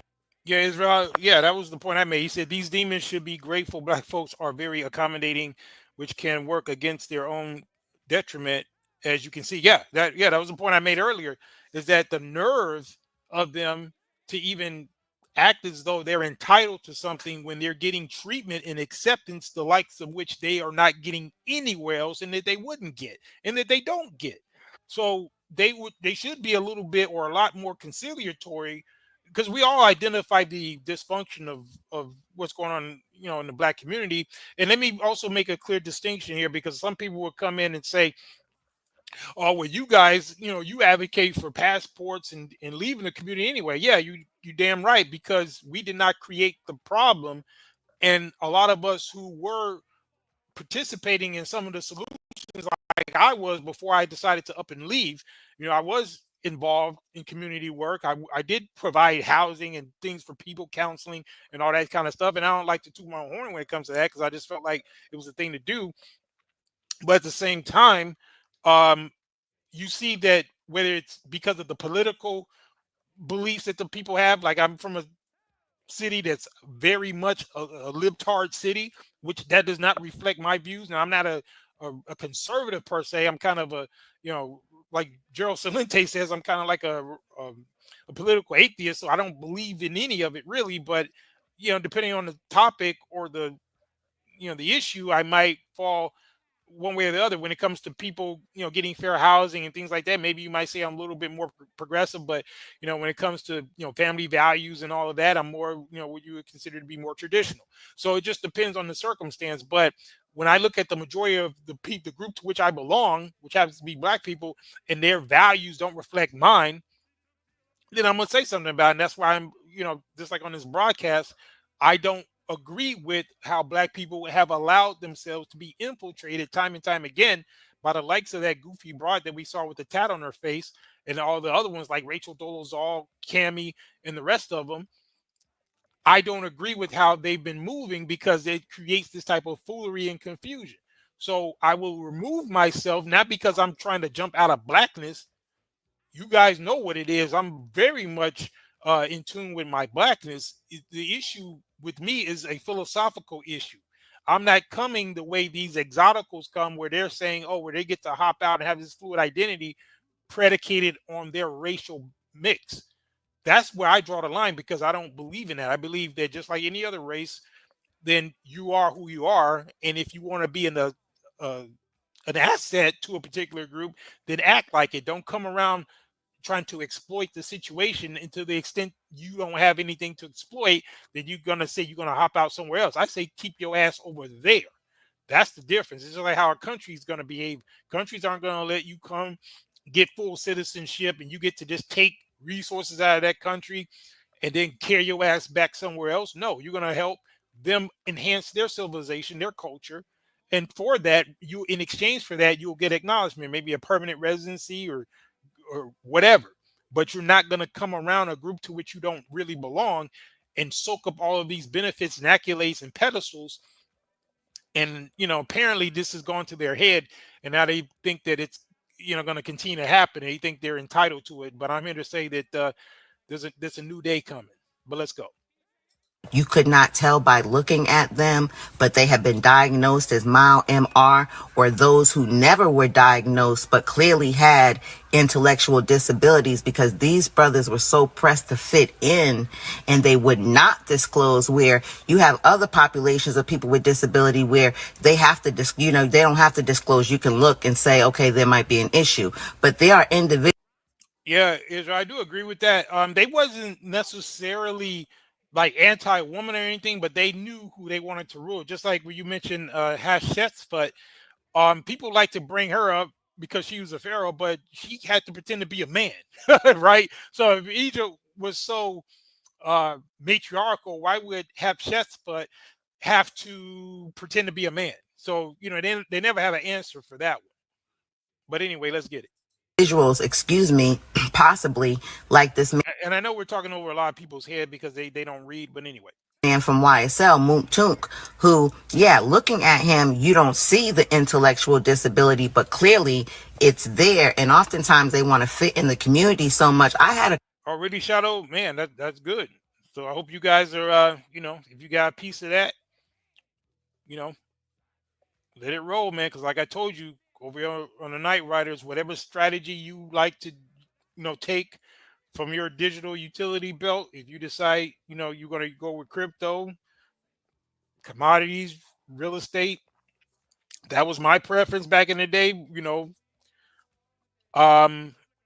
if whatever works to get you to the goal. So salute. Customer one time, literally, every time this boy got paid, he got robbed by his friends, by people he thought were his friends. He would get paid on a Tuesday, come back to the program by Wednesday, and would be broke. And you'd be like, where's your money? Oh, my friend, I gave, my friends needed to borrow money, and it was like, he was getting exploited. And a lot of times these men, these boys who grow up to be men with these type of disabilities, they are the ones that you can exploit and get to do ridiculous things. And a lot of them are sitting in jail right now because they weren't properly Wait, D, you said they prostrate, submit themselves when interacting with Caucasians. Others, yeah, that's the thing that I'm saying. You know what? Part of that is because those other groups don't play that BS with them. They don't let them come around them talking greasy. They don't let them come around them trying to include themselves in their business and trying to grift themselves onto it without any repercussions. That's why they know how to act right. It's just like anybody else. If you knew you couldn't go to somebody's house without taking off your shoes and showing respect before you walked in that house, guess what? If you want to get in that house, you're going to take off your shoes and show some respect, because that's how you got to do when you come in my house. You're going to have to take off your shoes, show some respect, right? Now, if you just got a house where anybody can run in there with their muddy ass feet, you ain't going to respect that. You're going to put your feet on their couch and all that. Now, unless you yourself are a respectful person, because me personally, even if somebody has an open door policy, just because of my value system, I'm going to show respect even though they don't enforce it. You understand? So, and that's a lesson that these exoticals or whoever can learn. And if they're really allies, then they would, instead of them trying to exploit the situation for their gain, they would understand and they would not have an issue with what we're saying. To the extent that there are people who may be biracial or multiracial or what have you, and they don't understand the necessity in light of all of the Kamalas, all of the Rachel Dolezals, and all these different grifters and the damage that it has caused to Black people. And if they can't see that, then I don't consider those type of mixed people allies. You understand? If they're selfish and they just want to grift onto a situation, I don't respect that. But if they do, and then they want to contribute to the solution, then those are the ones that I feel like you can work with. So that's where I draw the line, but let's get it. Diagnosed, or if they weren't comfortable disclosing it, and the police don't know, people don't care that you can't read, once you get locked up for a crime. But clearly it's indicative of a disability. And I'll say for me, it was only easy for me to deliberately dodge the quote unquote in crowd toxicity because I was an introvert and I saw the role that the pretty girl monolith had to play. I was like, spare me the bullshit. No nonsense. I don't know if you're the same person that was in here earlier, but who said they were from Kemet? We were just talking about it from a historical fact. We were talking about the fact that it's not or it wasn't a matriarchy like a lot of people like to frame it. It was a patriarchy. That's what we were saying. No one said that they were from Kemet. So I think you need to take the wax out your ears and listen. So you're saying we're from Nigeria. Well, here's the thing. It shows you how ignorant you are. A lot of the ancient Kemetu or these different civilizations, they did spread across Africa. So Nigeria didn't even exist. Like, Nigeria is a colonial creation. It was all created. That's why you had the different, the Biafra war and all of that, because it's artificially created. Most of the Yoruba and a lot of those people, they have the same genetic markers as ancient Egyptians. So you need to do some research and read before you come over here, because you're in the wrong sector of the internet to be talking crazy. But anyway, carry on. STIs. But what's crazy is that a lot of the commentary I've seen responding to her video acknowledge how fucked up Black struggle culture can be and how it traumatized them as well. But they still hold on to the lack of empathy, especially for women, especially women they consider privileged. That's very common in Black culture. It's giving, oh, you not so high and mighty after all, are you, huh? Even after this woman then been through it, that shit's written all over her face. People are still trying to. Now, isn't that the vision of beauty everybody should want in their community right there? With a nice tat up fingers and tat on their neck and her face. Oh man, don't you want to just take that home to mama? Humble her. That's crazy.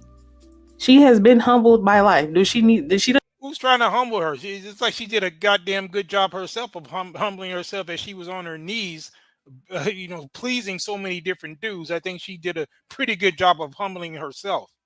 Doesn't need to be humbled any fucking more. She's literally saying that she was and still is being pedestalized in Blackistan against her will, and she fell for the petty privilege, which What? So she's being pedalized against her will? No, no, no. What's happening is that there's a bunch of simps and betas who want to bust her down because she has the reputation of smashing homies. So they want to run a train on her, and they're just telling her what she wants to hear. And that's the reason why, they pump and dump her, and that's why she feels like she's been treated badly. That's pretty much what happened. Put her in a position to be exploited and abused even further by those who deem proximity to her as a come up. Look, again, you keep talking about people's mama. You're gonna have to get up out of here. I'm gonna have to. I've been letting it go, but I may have you guys just kick this whoever this is out of here. So I see that one more time, Israel. One of you guys, just kick them out. They're just talking stupid. And I thought they were trying to make a point, but now I'm just seeing them try to, looks like they're just trying to use ad hominems, and it's just getting old now. So if you guys want, I mean, you could toy around with them a little bit more, but I say just kick them the hell out. I think they may be switching accounts, but anyway, just kick them out whenever they come. Which you want to kick, you want to beat on them a little bit more, that's fine. But I'm just letting you know they're kind of getting on my nerves now. But let's go. Especially in Hollywood, the Diddy situation is exactly how that works. They make promises to get you to agree to the bullshit, and then they hit your ass with the okie doke. Now, do I believe in... Indeed, yeah, I know your situation with your mom, but again, it's just the fact that they're not. I don't see them really making an intellectual argument. They're just trying to cap or whatever. So it's like they're just trying to, use some great school style arguments. So I don't see anything really fruitful. So that's the reason why I'm saying. I know personally it may not affect you, but it's just getting kind of old. Unless they're gonna make a cogent argument. So otherwise, if you guys want to play around with it a little bit more, that's cool.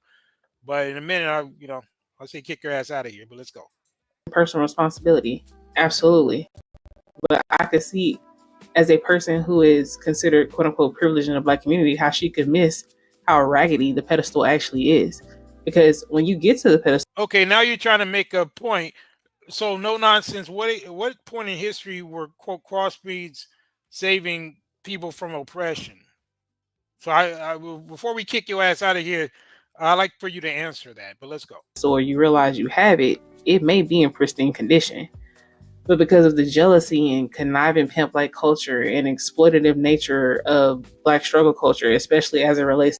Okay, so you're saying that that racial fluidity exists, but only will use it when it benefits you, and when you're done using light-skinned people, then you are ingrates. What the hell are you talking about?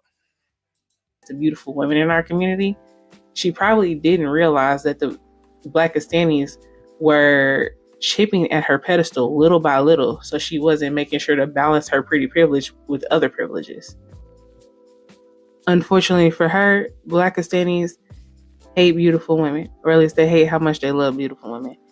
All right, Israel, like I said, if you guys are done, I would say just kick this monkey up out of here, but it's up to you. And what they hate even more than beautiful women is beautiful women with fluid identities. But they will still try to latch on to you and exploit that fluidity, that beauty, or that inherent nurturing nature that you have from being a woman. We see it every day. But anyway, I think that's pretty much what she had to say. But yeah, we pretty much dissected that because again, it's all hypocrisy, it's all lunacy. Because someone to come around and have some inherent entitlement for a group to which they technically don't even belong, I mean, it's the height of hypocrisy and entitlement, and it's ridiculous. So, I'm sure believes she made some valid points, but she really didn't. So, again, I just wanted to kind of start off the broadcast with this regular schmegular chick. I'm not familiar with too much of what she had to say. I just heard her mention during Exoticals United's video that we're about to dissect right here. But yeah, so you guys take that for what you will. With this little troll that's been in the chat, I know you may have not been paying attention to the content, but you may have to go back and get it on a replay because you guys in here going to war in the chat. But anyway, we're gonna get into the main video. You know what? I think there's something else I want to show you guys first. Let me see what I got here. And pull out a little bit. Oh, yeah, let me see what I'm going to bring out.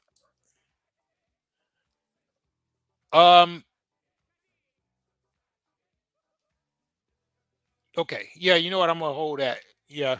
Yeah, I'm gonna wait till I get into this Exoticals video.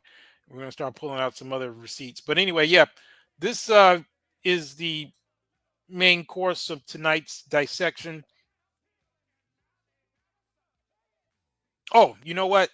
Yeah, I know what I'm gonna do. Before I get into her, this is what I want to show you guys. This is a list of some of these multiracial people. And again, I don't inherently have an issue with multiracial people, specifically the ones who acknowledge their background and they don't want to come and exploit the situation in the so-called black community, and they don't want to automatically get put on some pedestals and all that type of bullshit. If they're just secure in who they are, they acknowledge who and what they are, I don't have a problem with them. But a bunch of this compilation I'm about to show you now, you're going to see a bunch of entitlement. And I'm going to play a few of these videos. It's one video, but it's a compilation. I'm going to play a few of these broads talking, and then we're going to get into the main thing. But let's go.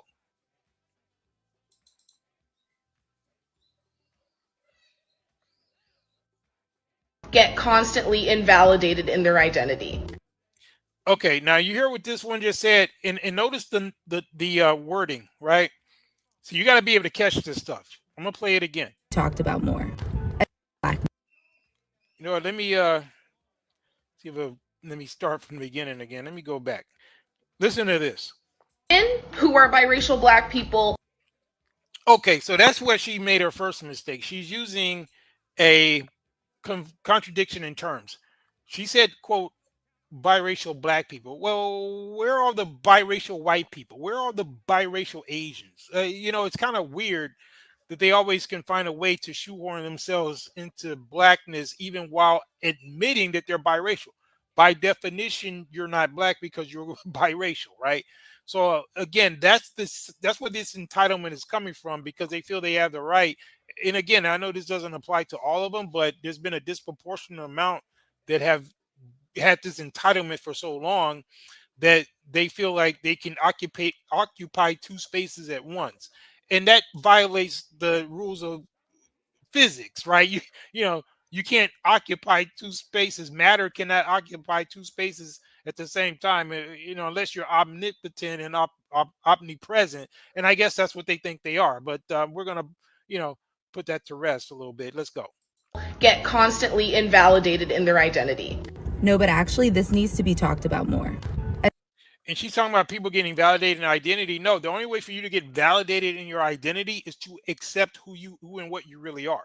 You calling yourself black is not validating your identity, because you're eliminating a whole 0.5% or 50% of who you are. So that's your first mistake right there. But let's get it. As a biracial black woman myself. See, they all use that same terminology.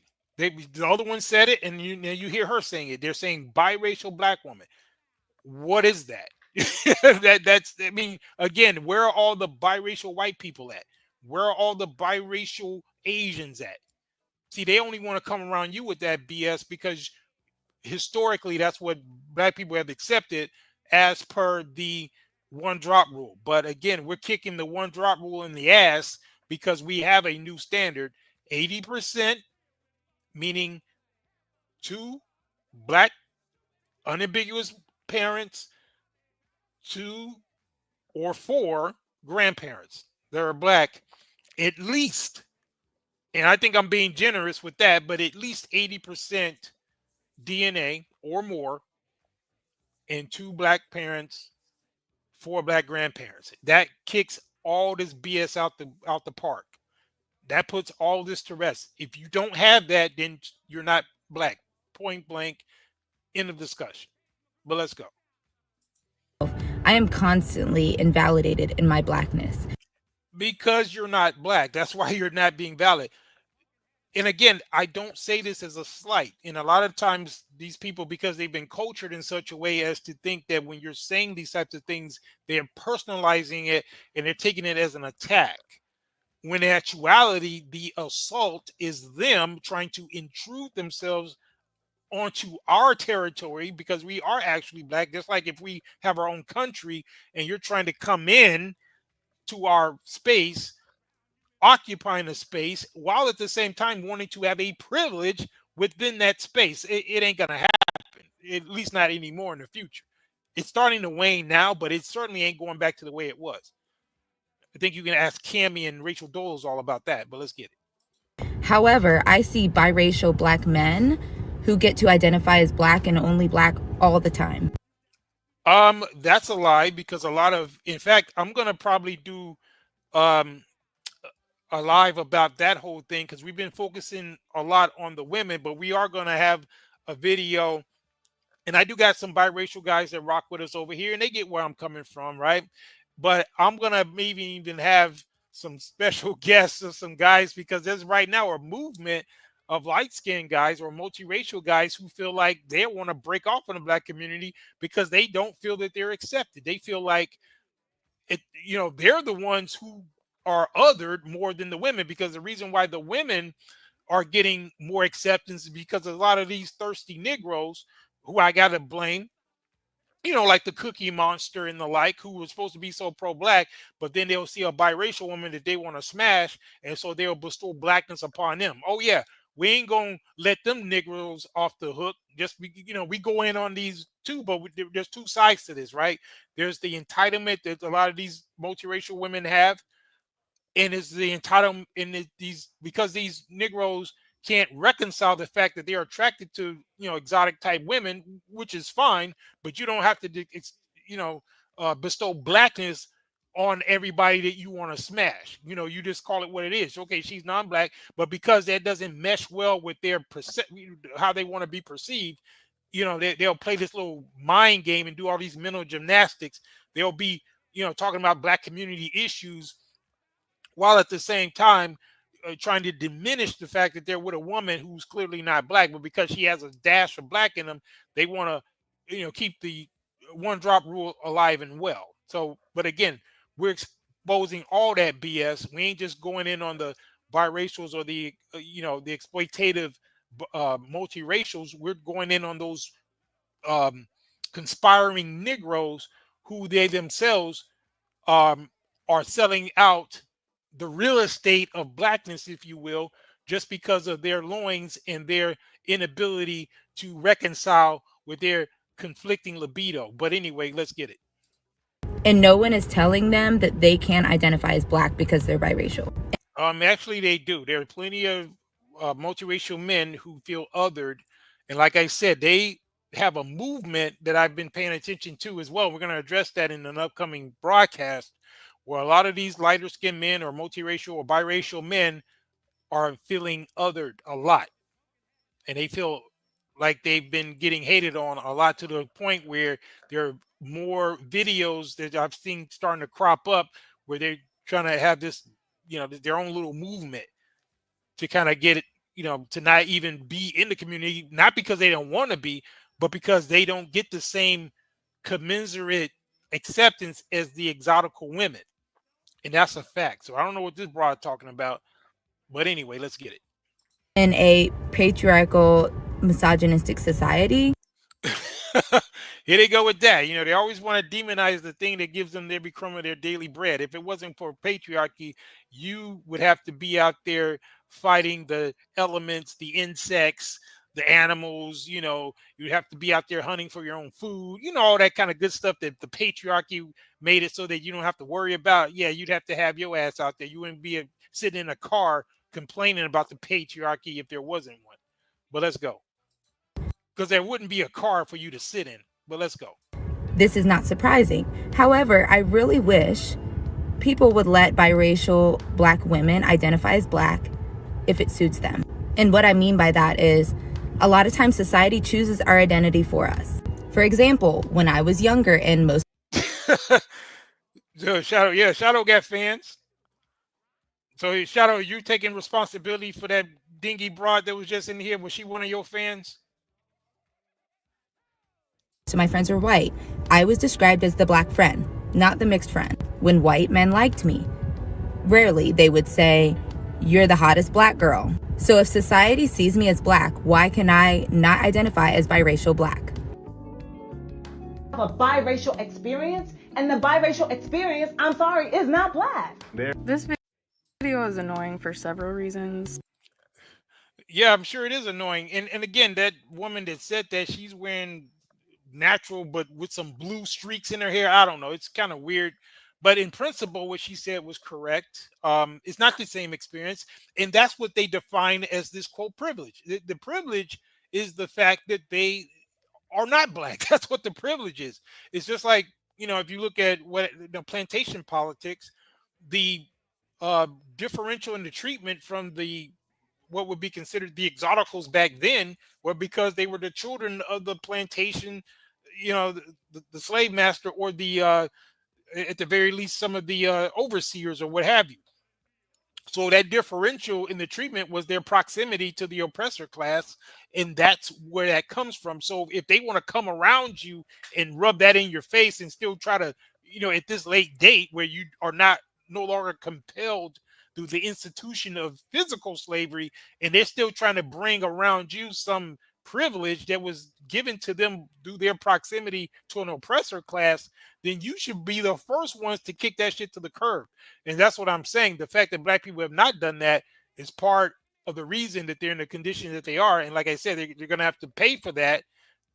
And they have been paying for it, and they're going to continue to until they hit that point in which they don't deal with it. Now, that may only be a remnant that's left after all said and done, but some of us are going to be around to see it, and we're going to have to be the ones to implement the type of standards that I'm telling you, such as this 80% rule with the 2x4, which is the 2 parents for black grandparents. But let's go.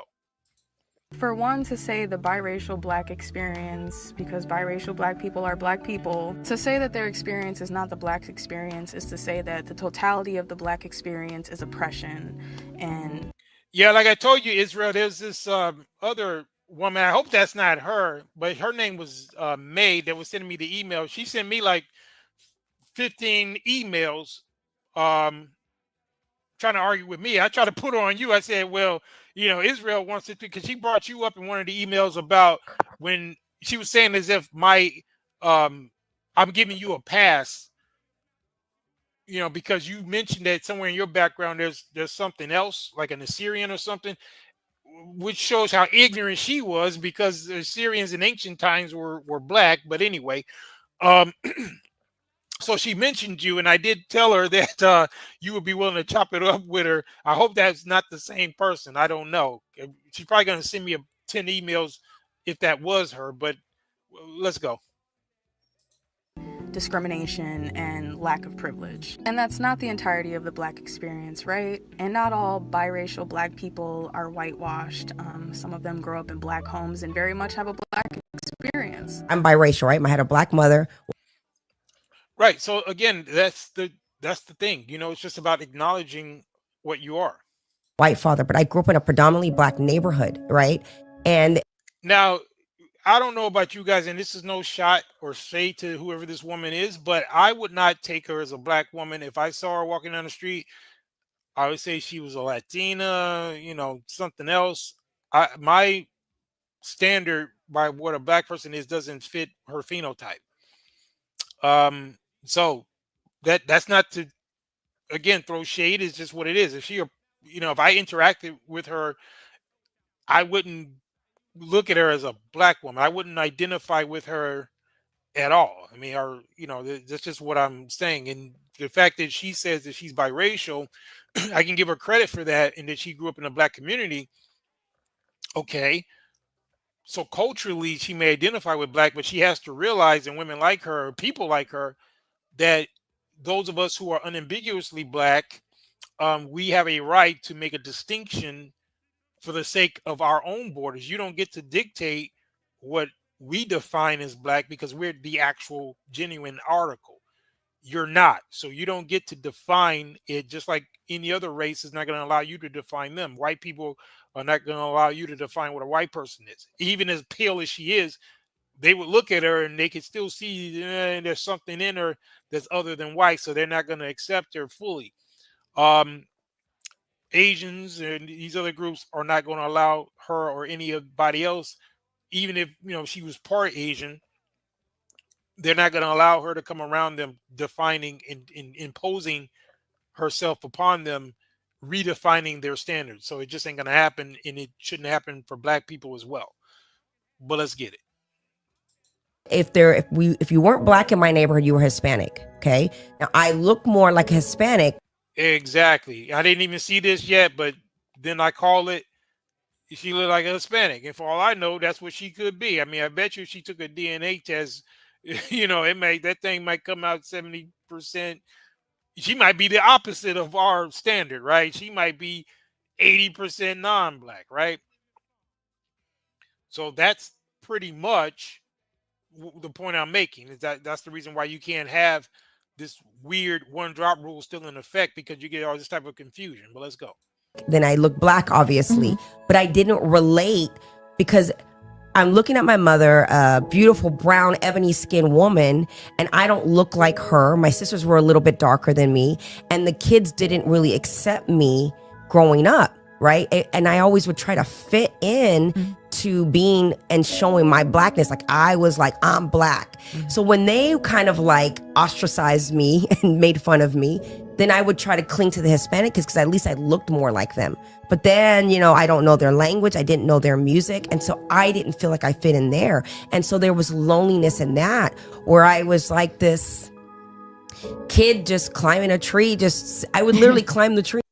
No, you know what, D? No, the woman who's sending me emails, that's not May. I know who you're talking about.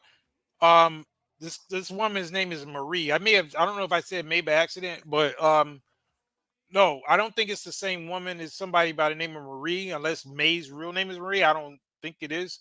But yeah, I know who you're talking about, which is May. And yeah, she's a dingback from way back. So a lot of people, I think, had to deal with her. But I've seen her on other platforms, but maybe this is past her bedtime or something. But the woman who's been sending me emails, her name is Marie. But anyway, let's go. And sit on the top of the tree like I don't belong anywhere. And yes, it created an incredible amount of insecurities that even got older, I had a hard time embracing my beauty, embracing that this is what I look like. So when all of a sudden my look became exotic, right? All of a sudden it was like a trend to be dark hair, dark eye, and curvy. Yeah, so that's, talk about the exoticals, right? And again, I think a lot of these women get it twisted. And as men, depending on the man, we have a wide palette, right? There's a lot of guys who like variety. I'm like that too. I have a certain spectrum that I like. I prefer, more male-alienated women, but I'll deal with, like, I don't particularly like pale women like her. But I will deal with lighter complected, women. I have in the past, light brown and so forth. It just depends, but I do have a preference more centered around the more male-alienated type women. That's just my preference. But we all have our preferences. And I think what women get twisted is that a man's, and depending on whether or not he's a beta or what have you, what he'll do, as opposed to us sigmas and alphas, we'll like a woman and we'll still keep our manhood. We'll still keep our masculine frame and our integrity. A simp and a beta is going to, just because you're his preference, he's going to fall hand over heels for you and start giving you all these core privileges that they like to talk about. Those are coming from the simps and the betas. That's what it is, you see. And they're confusing sexual attention and simpery to them having some type of actual privilege or actual pedestal that they need to be on. It's really sick, but that's been the problem. And again, as time goes on, they're going to realize just how much of an illusion that is. But let's go. And what are you? And more mixed children were being born. Then all of a sudden it was like, but you're beautiful, you're this. And I had a very hard time really equating beauty to what I look like. So please don't beat me for this, but I have a genuine question. When is it okay for biracial people to talk about their identity struggles? Amongst other biracial people. It's not to say that we do not face struggles. We do. But it's very niche. It's not that fucking popular. No one actually cares because it does not affect our life the way that it affects if you are fully black. I grew up with a white mom, no black family. She constantly reminded me that when I go out into the real world, people are going to look at me as a black woman. Now, you see, a lot of that is reinforced by who? Her white mom. They were the ones that invented the one drop rule, because her mom even understands that in white society, they are not going to allow the same thing that they would like to dump on the black community, which is an inability to set borders and define themselves as they see fit. They're not going to redefine their standard for what a white person is just because this woman, if you look at her, I mean, she looks more white than black to me, but her mom told her, which in my opinion was dishonest, that she's going to be looked at or as if she looks more black. But from the societal standpoint, and because of the legacy of the one drop rule, then yeah, I guess unfortunately that's correct, but it's inaccurate because again, phenotypically she doesn't look like a black woman, but an actual black woman that would fall within the standard that we have, which is the 80% 2x4 rule. But again, this is the type of foolery that happens, and black people wonder why they are being pushed to the bottom, because there's this racial hierarchy or this caste system that's imposed upon you because of this one drop rule, and that's what they don't understand. But let's get a little bit more. Fully black woman. They're not gonna see me as half white. They're not even gonna know I'm half white. They're gonna see me as fully black, right? So I go out into this real world and realize, no, the fuck they don't.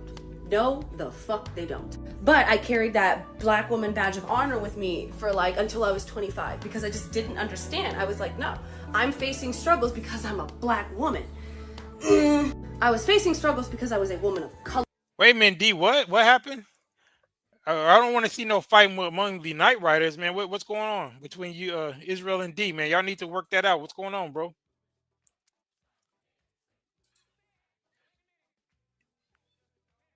Yeah, I mean, yeah.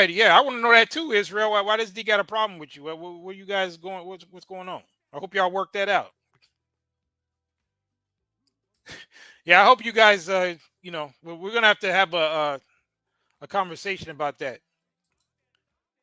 He said I blocked him a very long time ago. Why, D? But anyway, I hope you guys work that out. But I'm gonna get a little bit more of this, and I'm gonna get into the main course. But not because people saw me as black, and that's not necessarily a flex.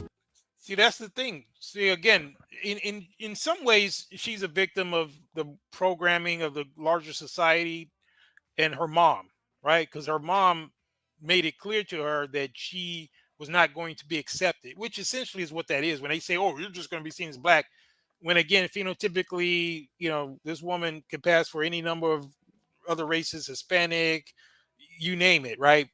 I wouldn't, if upon seeing her, my first impression wouldn't be that she's a black woman.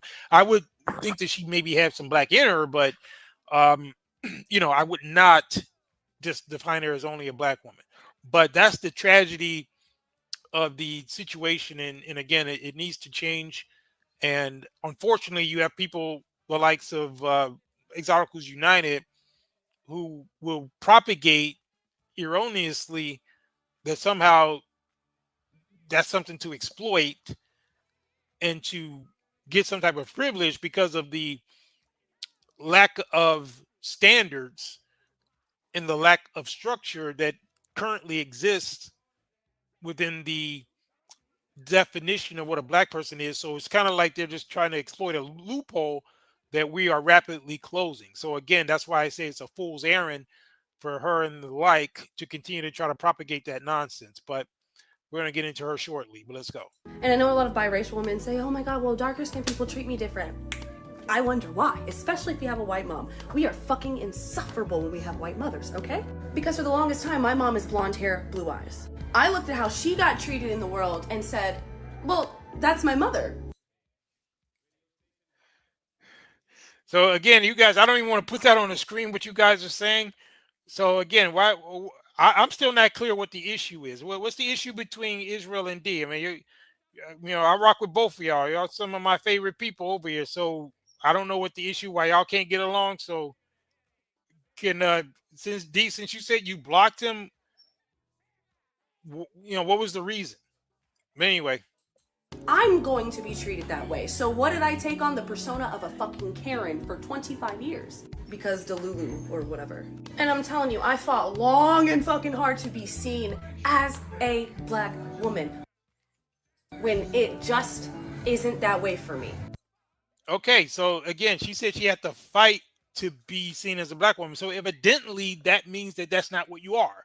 You know, those of us who don't have those kind of problems, we don't have a problem. We don't have to fight that hard to be something. That would be the equivalent of unambiguous black person trying to fight to be biracial, trying to want to be seen as biracial, right?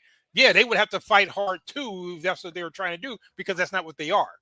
And the fact that she, as a biracial person, is trying to quote fight to be black speaks to the lunacy of even trying to do it. So anyway, we're gonna get, I think there's maybe one more I might do, and then we're gonna get over to the next video. And it's like I wanted life to be harder for some reason. Like I was taking on my mother's white woman struggle Olympics game. So D, you're saying the way he's acting right now is the reason. So what is he doing? You guys are just talking, but what has he done? I'm curious. Like I said, I haven't been watching everything you guys are saying because I've been handling the broadcast. But D, do you have anything specific? I'm just trying to moderate. You know, as I'm handling this, I'm trying to, you know, counsel both of you right now in terms of, you know, what the issue might be. I just want to get something concrete. But yeah, you're right, D. What she's doing is insane, you know. And they're always weird, you know, with all these tats everywhere and these ridiculous values. And I got some stories, man. I'm going to start telling about, you know, years of me interacting with certain, you know, exoticals and those type of women. And they got some weird things to say, man. They, for some reason over the years, a lot of them decide to open up to me and tell me stuff, and it's crazy. But I'm gonna have to put that. I can't put that over here, so it's gonna have to go somewhere else, maybe on Patreon. But anyway, let's get it. Now I've posted a video like this before, and people have said, "Well, you look black to me." Well, duh, because I have half black in me. But there had to be a time to come to the understanding that I don't get treated as a black woman. Yeah, that's what I'm trying to tell him, Shadow. He said no beefing among the Squadcast. The only beefing that should be happening is a hot chick preparing one of my plate for dinner. Yeah, leave it to Shadow Zulu to bring in some levity. But yeah, I don't want to see y'all beefing either. I don't mind y'all conversating and having some type of disagreement. That's cool. But when I'm hearing between Israel and D is like there's some type of vitriol that kind of happened on another page, on another channel, and it's brought over here. And so I'm just not being made aware of this. So, you know, I wasn't hip to this before, so I didn't know. I knew you guys would kind of go back and forth, but that's cool. I don't mind that. But if there's some real serious issues, I think you guys should work that out, or at the very least, you know, try to steer clear of each other if you feel like you can't reconcile. But I don't see. I mean, without further information, I'm not sure exactly what's going on between you two. So let's get some more. More so, even from black people, I always get the question, "What are you? What are you? What are you?" And that used to bother me, but I get it. I mean, I don't get it because I'm me and I know what my dad looks like. I know what my mom looks like. And to me, them mixed together, makes this face, it makes sense. But besides the point, I never got treated as a black woman. I got treated as an other, as a... So again, D, I hear you saying that, but do you have any specific examples of something? And I genuinely want to know, because I'm curious as to why there's this issue. I know you guys may disagree on some things, but is there a specific instance that happened that caused you to fall out? I mean, I'm just not clear.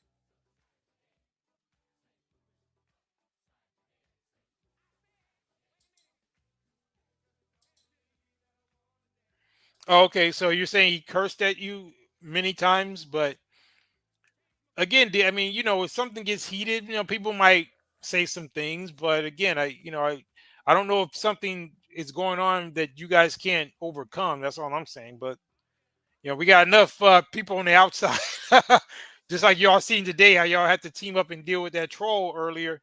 So you know, you guys could disagree without being, you know, toxic, or you know, that's all I'm saying. But let's get it. Like a damn near alien, you know what I mean? And that comes with its own struggles in and of itself. But the struggles that black women face, I can't say that I go through those. I wear wigs 90% of the time when I go out. People don't ask if it's my real hair. No one's ever even dared question if this is my real hair. It's a fucking wig. But because of the way I look is the reason why people don't ask, and I'm aware of that. Most black women don't have the privileges. Most black women who have natural hair this long have to constantly validate that the hair that's growing out of their head is theirs. That's a struggle I don't have to deal with. Okay, so again, that's the reason why black women need their own standard. And it shouldn't be a struggle. See, even look at the wording. It should be a struggle because black women's hair doesn't naturally grow like that. They should celebrate the way in which their hair grows. I think it was Shadow Zulu and I agreed one time that when black women wear certain hairstyles, such as like the Afro puffs, it looks good on them, and they're the only ones that I think can rock that really nice. There's other things too, other hairstyles as well, but I'm just using an example. And again, the reason why we're even taking this position is just to point out the obvious, because a lot of these women don't deserve the advice that we're given, but at the same time, that's what we do is we sit on at the imperial skybox and we observe, and that's what we like to do over here.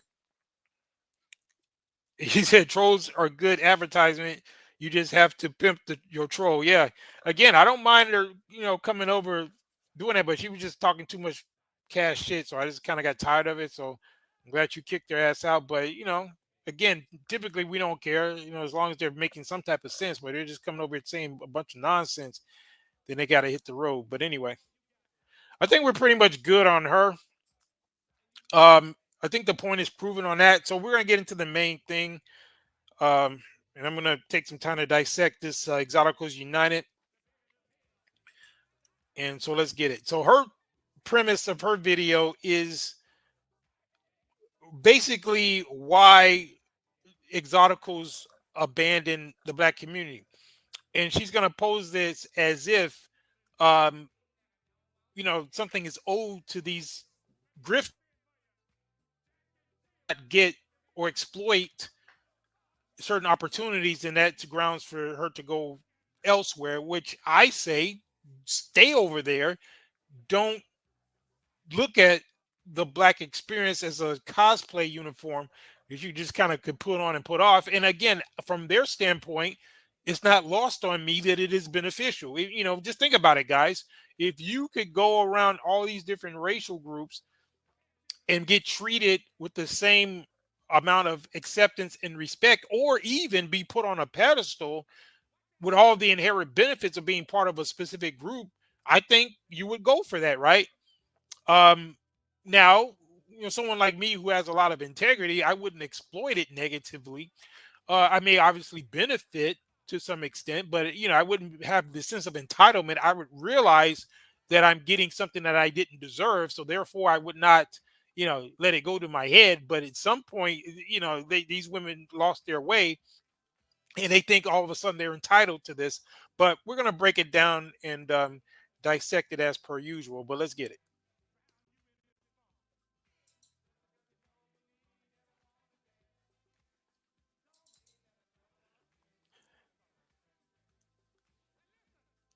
Back to the social. Okay, so Israel, I think this is the tone to soothe the savage beast. So I know you just love her melodious voice. So instead of going back and forth with D, maybe her luminous voice will put you in a trance enough to just focus on that. So I'm just a theory. Climbing series, and this episode is about why some exoticals turn on the black community.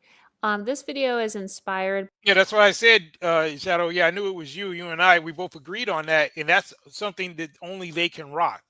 And it looks very good on them. It always makes them look youthful.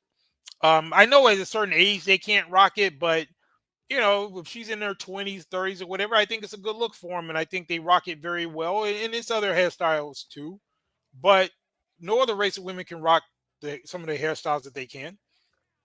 But they're so brainwashed and so degenerate in their mentality, then they allow for the likes of these exoticals to come in and exploit their weaknesses, and and therefore they have the problems that they're dealing with. But let's get it. By regular degular black girl. She did an excellent video where she talked about. Yeah, that's the regular schmegler chick. Yeah, that's the one we just got through dissecting. So that's the reason why I did her first, because the video that she's making right here, is the one that's, is based on the one that she made. So I just wanted to, make sure that we covered all bases. But let's get it. About this one reality show star. I can't remember her name right now, but a part of what made her career flop was that she decided to stay in the Black community. And she actually talked about it. And she talked about how she essentially resents the Black community because she said that the Black community abused her. And she went on this whole rant about how if she would have just married a white man from her neighborhood, then her life would have turned out well. So be sure to check out Regular Degular Black Girl's video on this subject. But I want to answer that question. D, are you over here giving analysis on people?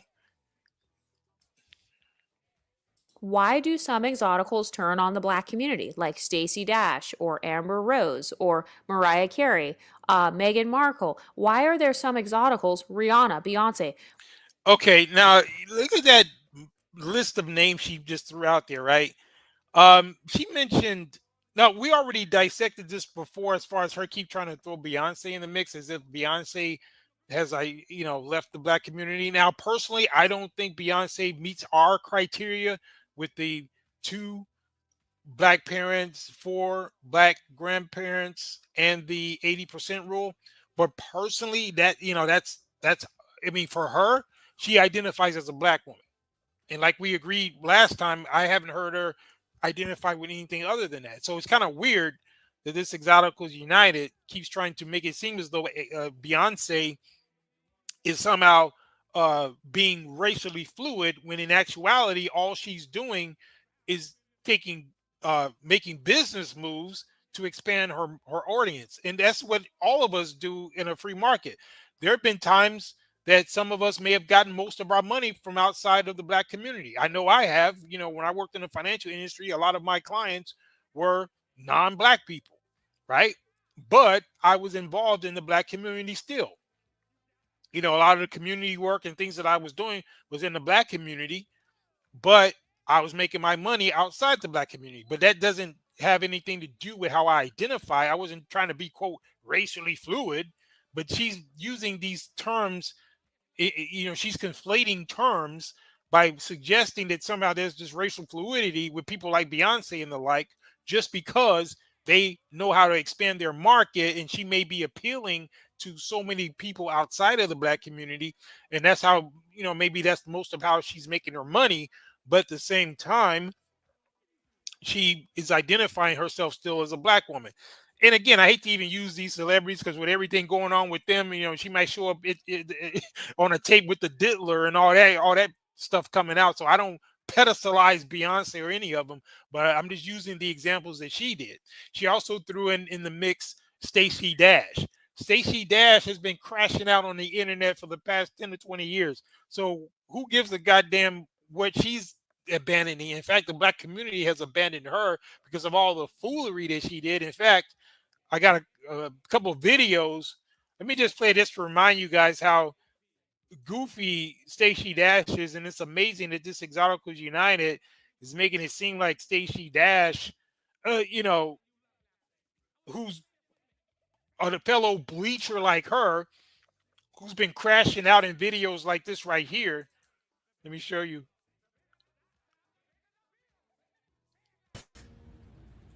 So this is Stacey Dash, and she's crying because a year after DMX died, she realized he died. And so she's on the video crying with her bleached skin. It's really sad, but I'm going to play it. Go ahead. Okay, I'm ashamed. I didn't know.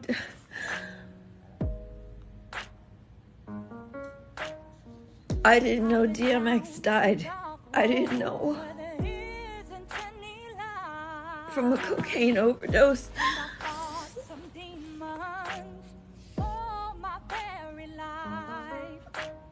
I am today 6 years and 1 month clean. Now she's a former cokehead herself, so this Exoticals United has a hell of a standard with regard to who she thinks needs to be on a pedestal. And this Stacey Dash, I guess, simply because she's a quote exotical, somehow we should be privileged to have her bleached cokehead itself amongst our group. So no, I can pass on Stacey Dash. But let's go. I'm too busy praising God. It breaks my heart. Breaks my heart. He lost to it. He lost. He lost to that demon of addiction. Please. Please don't lose. But yeah, I mean, and those of you who remember her actual tone, that's about 5 shades lighter than what she used to be. In fact, you know what? I think I got a video or some videos. Yeah, let me just show you real quick. You notice how pale she was, right? So I'm going to give you a video of how she used to look so that you can compare and contrast. Kind of like what we did in the thumbnail with the Exoticals. Those of you who don't know, you see that those women at the bottom of the screen under Kamala, that's all her. Some of you may not know that, but from the dark one that you see on the far left all the way down, we did the gradient until the right, where that's the pale skin that I think she has now. But that's all Exoticals United, in case you guys didn't know. I know some of you are shocked and appalled, but yes, that is Exoticals United. All 5 of those images are her. But yeah, this is Stacey Dash. You just saw how pale and pink she was, but this is how she used to look. And I think she was even darker than this before. Know what? But this is just some videos of her crashing out, saying dumb shit, and why she was excommunicated by the black community. Not because she left, but because black stopped rocking with her. But let's go. You know, she's saying she wants to go into the women's bathroom. She's a woman now. Go into the women's bathroom. But why? It's a tyranny by the... She said, what if they don't know what they are that day? Because you can't decide. Transgender community. Please welcome. This video right here is when she really crashed out at the Oscars or whatever, and this one everybody knew that she was off her damn rocker, but she came out with this bullshit and it wasn't funny, but nobody laughed. But well, let's get it. Miss Stacey Dash.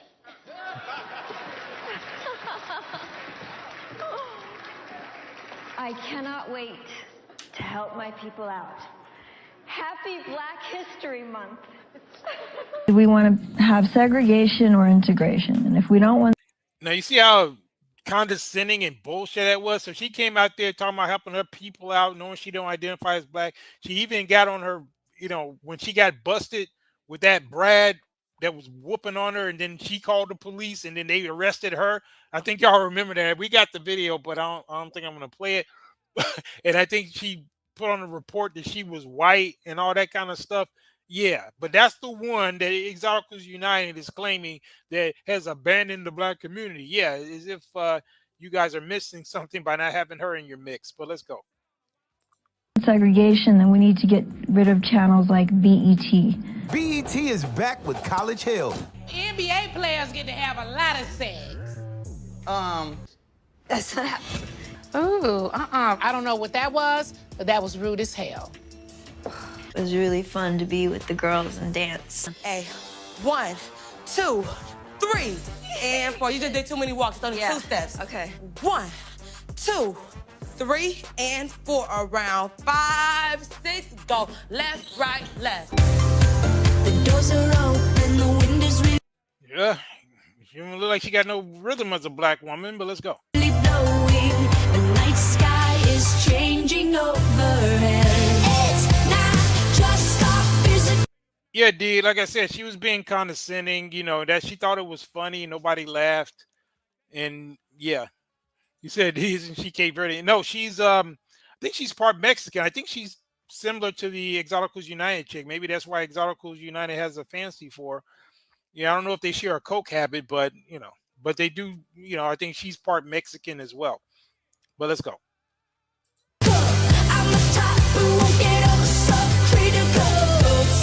So excited. 5, Can 6, we do it slow 7, first? a little slower? Yeah, slower. We did it first. slow yesterday. Shut the If you're gonna be the team leader and keep doing that to me, talking to me like that, I'm not. I'm not gonna be spoken to that way. I'm not 18. Give me respect. I'm giving you respect, but I just wish you would have Okay. gave me a little respect by practicing. Okay. There are certain people that deserve to be in a room by themselves, and that may not be you. Why is But anyway, yeah, I just wanted you guys to see that contrast to how she was to this right here. Okay, Yeah, so I guess that's what's going to improve our race, having the likes of that amongst us, right? So she's given, it's a privilege to have that amongst us. Is that what you're trying to tell me? Yeah. But no, let's continue with this foolery. At a certain point, they decide to go to the white community. Number one, the black community's money supply can sometimes be fickle, especially when dealing with black men. Black men face a special kind of oppression which can affect their bottom line and cause them to no longer be consistent providers. Okay, now she got this little list. I don't know if she wrote it herself or she got that somewhere off the internet. But remember, these are reasons that she says the quote, exoticals will abandon the community. Now, you notice that she fixated on black men and I guess the ability to them to spend money or i.e. trick money off on the likes of her. So let's be very clear. We all know the history in exploitation and oppression of the black race as a whole, in particular in America. Although there have been some of us who've been able to slip through the cracks and make a decent living and do some things, and that's good. However, most groups that have been oppressed, whether you talk about the Native Americans, all these different groups across the board who are not necessarily wealthy or have what would be considered oppressed economic situations, some of whom or many of whom are beneath blacks, because if blacks were a nation, all things considered, with all the things that have held black people back historically, blacks would rank somewhere within the top 10 of nations from a GDP standpoint. See, we break it down over here. See, she ain't ready for these type of arguments. While she's making the case that, and we all know the facts on the ground in terms of, the economic oppressions and so forth, but she's making the case as if, because the specifically black people in America are in the financial condition that they are, she's making that a case for these quote exoticals to quote abandon the community, whereas all these other oppressed communities, like I mentioned, the Native Americans, I don't hear the women who are actually part of their group speaking like that. And blacks are far more wealthy than them. Even though the quote Native Americans once owned the continent of America, we all know the legacy of what happened to them. But black people are far more wealthy than them. Black people, again, if blacks were their own nation outside of America, they would probably have a GDP in the top 10, right? And that's in real terms as well as per capita. So, she's making this case as if it's justifiable for some people who are trying to align themselves, claim that they're black in one breath, but when the going gets tough and when they can't exploit it to their liking, then they, she's claiming they can go and abandon it, right? Well, if you can do that, then you're just a grifter. You're a carpetbagger. You're just someone that's there to be exploitative. So who wants you to be part of their community? And that's the reason why, if you have a standard, like I said, 80%, 2x4, 2 black parents, 4 black grandparents, they can't pull that bullshit, because coming in the door, unless, just like you treat how you would treat a country, unless you're bringing tangibles, you're bringing, whether it's intellectual property or some other way to benefit us as a whole, then you're not part of the group. You're not part anyway, so you're a guest. And at the very least, you could be a contributor instead of a buzzard and a parasite that's just trying to exploit an opening in a situation. So let's get some more. So think about all the exoticals that used to date men like Flavor Flav or like these black NBA players and NFL players, we all know that culturally speaking, the African American community can be very financially illiterate. And so a part Again, you know, we're talking about a certain segment of the black community, and to be sure, Americans as a whole includes white. I would surmise, and I've, you know, someone who worked in the financial industry, and a large part of my clientele was white. I can honestly tell you, those are some of the most ignorant. It didn't even matter if they did have money; they were financially illiterate as well. So, financial illiteracy is not just you know, the hallmark of black people. I can tell you from experience, and I'm sure I'm more well adept and familiar with that than she is. But let's go. Part of your social climbing journey is going to be understanding both the pros and cons of each culture that you're engaging in. So one of the cons of the black community is financial illiteracy. So that is why you will see some women who are exoticals where maybe they used to date black men at one point, but then they eventually stopped dating black men.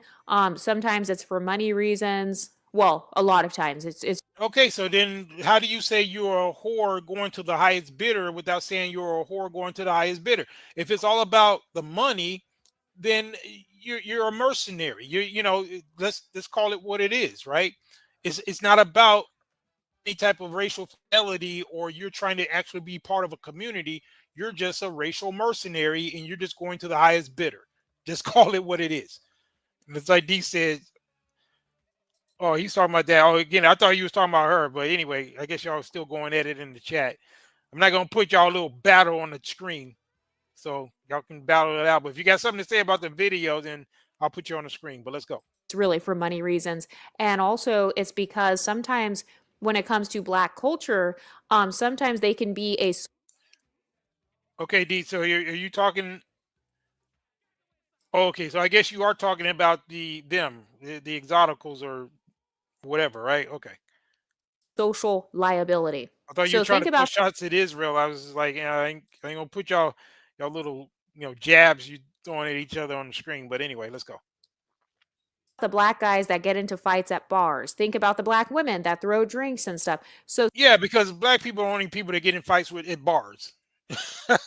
You see the foolery? And again, why would you guys want to import people like her? And again, we know the actual, you know, facts with this exotical chick. I'm showing you guys even on the thumbnail that we put together that, you know, if you look at her original form, she was looked to me like, you know, an unambiguous black woman, to be honest. But at the same time, you know, I guess she does, according to her, but she self-admitted that 50% of what she says is bullshit on the internet. So she admitted that. So it's hard to make heads or tails as to whether or not she's ever telling the truth, which brings into question why anybody who's sane would actually take anything that this woman is saying is serious. To me, she's just the perfect super villain that contrasts with what we do. She's the female Joker. But that's the reason why, you know, and it's not personal, you know, I wish her the best, but she's, you know, clearly a sick and disturbed woman. But you know, she even admitted that 50% of what she says is lies. Even a con man, because the word con man comes from the word confidence man, has to tell you at least 80% truth just to get you to believe what he's saying. But she admitted that half of what she says is lies. But anyway, she claims that, you know, her mom was, you know, part Mexican or half Mexican, and that may or may not be true. But it's just very interesting that you know, she's talking as if these exoticals or what have you have some type of inherent right to either exploit the black community or just pack up and go somewhere else until such time as they want to try to come back, you know, to exploit some more whenever they see an opening to do so. Very weird, but let's go. sometimes those types of people with that mindset, they can be a social liability. And before I go any further, I want to talk about the concept of the talented 10th. So this is something that W.E.B. Du Bois used to talk about. And by the way, this is an extremely offensive and extremely classist talking point. But, you know, this is a sociology channel. So, you know, I'm talking about the realities of society here. Now, what we do over here is more sociology than what you do, because we actually talk about real issues, and you know, she likes to fancy herself a sociology channel. Okay, fine, knock yourself out. But she brings up W.E.B. Du Bois. And what's so interesting is about that is, he was, multiracial and so forth. I think she's going to mention that. But he pretty much, even with what he was saying on the surface, and we're going to break it down, I'm going to bring out something you guys probably didn't know about that. But even with what he was doing, ostensibly, it was to benefit the race, with the concept of the talented 10th, which to be juxtaposed with Booker T. Washington's, who was another multiracial or biracial man. His position, which was blacks should be enriched or empowered through labor and being more acquiescent to the dominant society, kind of like the respectability politics before it was labeled as such. That's what Booker T. Washington was about, in effect, compared to W.E.B. Du Bois. But it's funny that she should mention him, because even him being a mixed race guy, on the surface, he wasn't coming in, trying to be exploitative. He wasn't talking about what all the community was going to do for him, but he at least gave some intellectual capital to what he saw was a solution to actually help the situation. So isn't it interesting that she would cite someone like him or others who, at least on the surface, wanted to help, which is what, they would need to do to want to be a part of the community. But, she's going to say some things that we're going to have to debunk, but let's get it. So let's talk about that. The talented 10th refers to the 1 in 10 black men that have cultivated the ability to become leaders of the black community by acquiring a college education, writing books, and becoming directly involved in social change. So W.E.B. Du Bois, he talked about the top 10% of blacks in America. So he felt like only 10% of black people, by the way, W.E.B. Du Bois was an MLS man. He believed that only 10% when dealing. Yeah, she mentioned that. He said he was an MLS man. Yeah, you're right about that, D. Him and Garvey. See, people like to juxtapose W.E.B. Du Bois with Booker T. Washington, but I think he was more at loggerheads or more at in a disagreement with Marcus Garvey, right? And we can break that down. There was a lot of, issues that he had with him, but that's a subject for a whole nother video. He said he was a part of the eugenics movement. Yeah, and you know what else? You know what? I'm going to break this down because I think this guy right here is going to make a good point. I'm going to play this quick clip, and he's going to bring out something I think you guys should know about this whole talented 10th and where it actually came from. I'm going to let him, I can break it down too, but I'm going to let this guy say it. Let me see if I can put it, see if I got that video loaded. Hold on. Let's see. Because when you have, yeah, here he is. Yeah, I'm gonna go ahead and show you guys this. I'm gonna let this dude break down where the whole concept of the talented came from, and that kind of illustrates the point of why you got to have more borders. But I'm gonna go ahead and play this for you guys real quick.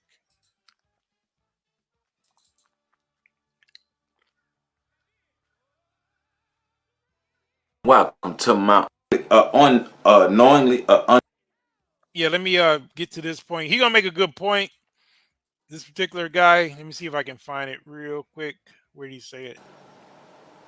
From what I'm reading and what I pulled from the little research that I did, that the main purpose of the talented 10th was not necessarily to advance the race, but more so to advance the ideas. Oh yeah, let me get back. Hold on. Is because of why the talented 10th hasn't necessarily been able to help our not capable of tremendous, really don't have the juice, really not. That's how I'm taking it, saying that all the other 9 men of mediocrity by Morehouse of the worst. Yeah, he's saying it right here, but I'm gonna let him break this down real quick. It's not long what he's gonna say, but he's going to break it down in terms of where that concept came from. And when you consider the fact that W.E.B. Du Bois was multiracial, he wasn't really black, it kind of makes you wonder, was that part of some type of I guess attempt to still exploit black people once again? But I'm gonna let him break it down for you, and we want to get back to EU, but let's go. And their own and other races, right? So we're talking about being bougie too. We're talking about being bougie. We're talking about cherry picking. We're talking about separatism. We're talking about educating a critical mass of blacks who they feel could advance the race. But see, the problem with that is that concept was created by Morehouse. And these are the words of Morehouse. I'll read this to you. In the discussion concerning... Yeah, Morehouse, is a white man who founded Morehouse College. A lot of people didn't know that, but it was actually his concept. I think he mentioned it right here. Hold on. About separatism. We're talking about educating a critical mass of blacks who they feel could advance the race. But see, the problem with that of the worst in their own and other races, right? So we're talking about being bougie too. We're talking then among Negroes must first I guess you could say the draw into, or I guess you could say the hook that gets people when we talk about the talented 10th, especially when they talk about the first two lines. The Negro race, like all races, is going to be saved by exceptional men. The problem of educating then among Negroes must first of all deal with the talented 10th. It is the problem of developing the best of this race that may guide the mass away from the contamination and death of the worst in their own and other races. Right? So we're talking about being bougie too. We're talking about being bougie. We're talking about cherry.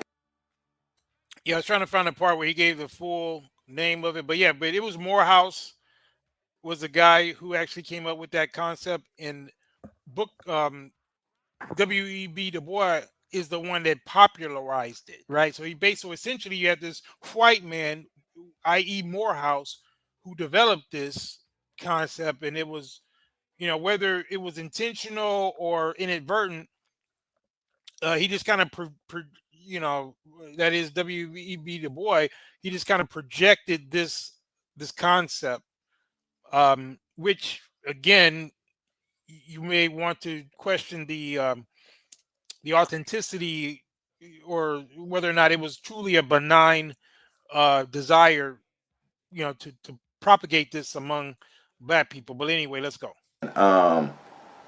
These are the words of Morehouse. I'll read this to you. In the discussion concerning Negro education, we should not forget the talented 10th man. An ordinary education may answer for the 9 men of mediocrity.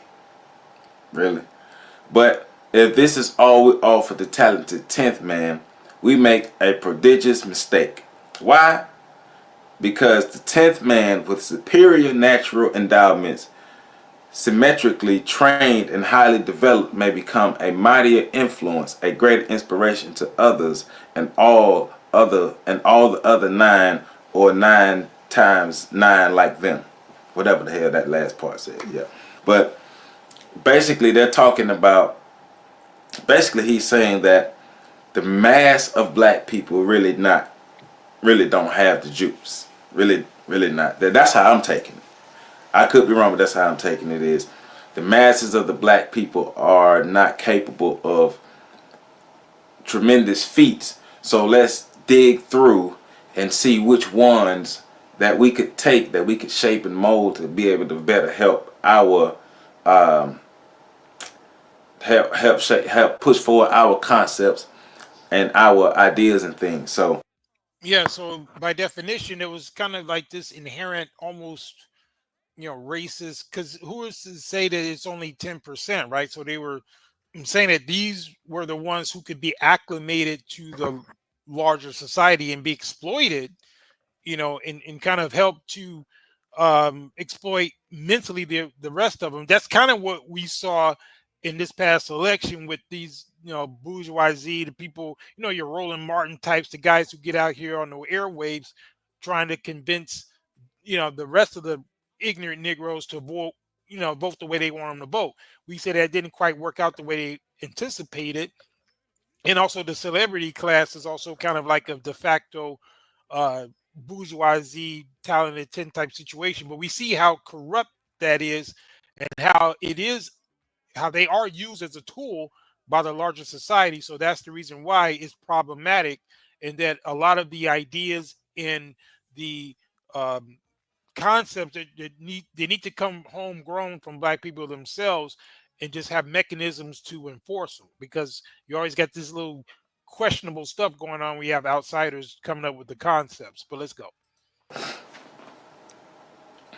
That probably answers my question of why the talented 10th hasn't necessarily been able to really make true advancement or true progress for the Black race, is because from what I'm reading and what I pulled from the little research that I did, that the main purpose of the talented 10th was not necessarily to advance the race, but more so to advance the ideas of, or to be those agents knowingly or unknowingly for white supremacy, and to continue to push those ideas and concepts. Yeah, you see that he makes a good point there. So that's essentially what it's done. So some people might think, oh, well, it failed. Well, the stated goal of what Du Bois said, maybe that failed, but the intent maybe behind it, maybe what Morehouse, the guy who developed it, maybe that's what he had in mind, and it actually worked like a charm when it came to that, because it did create, like D said, that buffer class. But let's go. Of white American white supremacy, because Morehouse was very adamant about building specific institutions of higher education for Black people to train them to be better equipped to exist in the white world. So if we even move forward that concept of the talented 10th, now I originally looked at the talented 10th not as those who were cherry picked, but those who have found opportunity to advance themselves. They went ahead and advanced themselves, and then those were the ones who had the ability to give back. That was my original concept. Yeah, that's originally how it was presented, but it's not like that. It's actually the cherry picking. So that's the thing. The talented 10. So that's why I was like, why haven't we been able to make more progress with our talented 10th? Because the talented 10th has been trained and has been educated enough to be able to advance the race. Why hasn't the race been advanced? But going into these further readings and studies, the talented 10th was not necessarily developed to advance the race, but to be masked as an advance for the race, be masked as people who can advance the race, but more so be agents for the advancement and the maintenance of white supremacy. Yeah, so that's pretty much the point right there.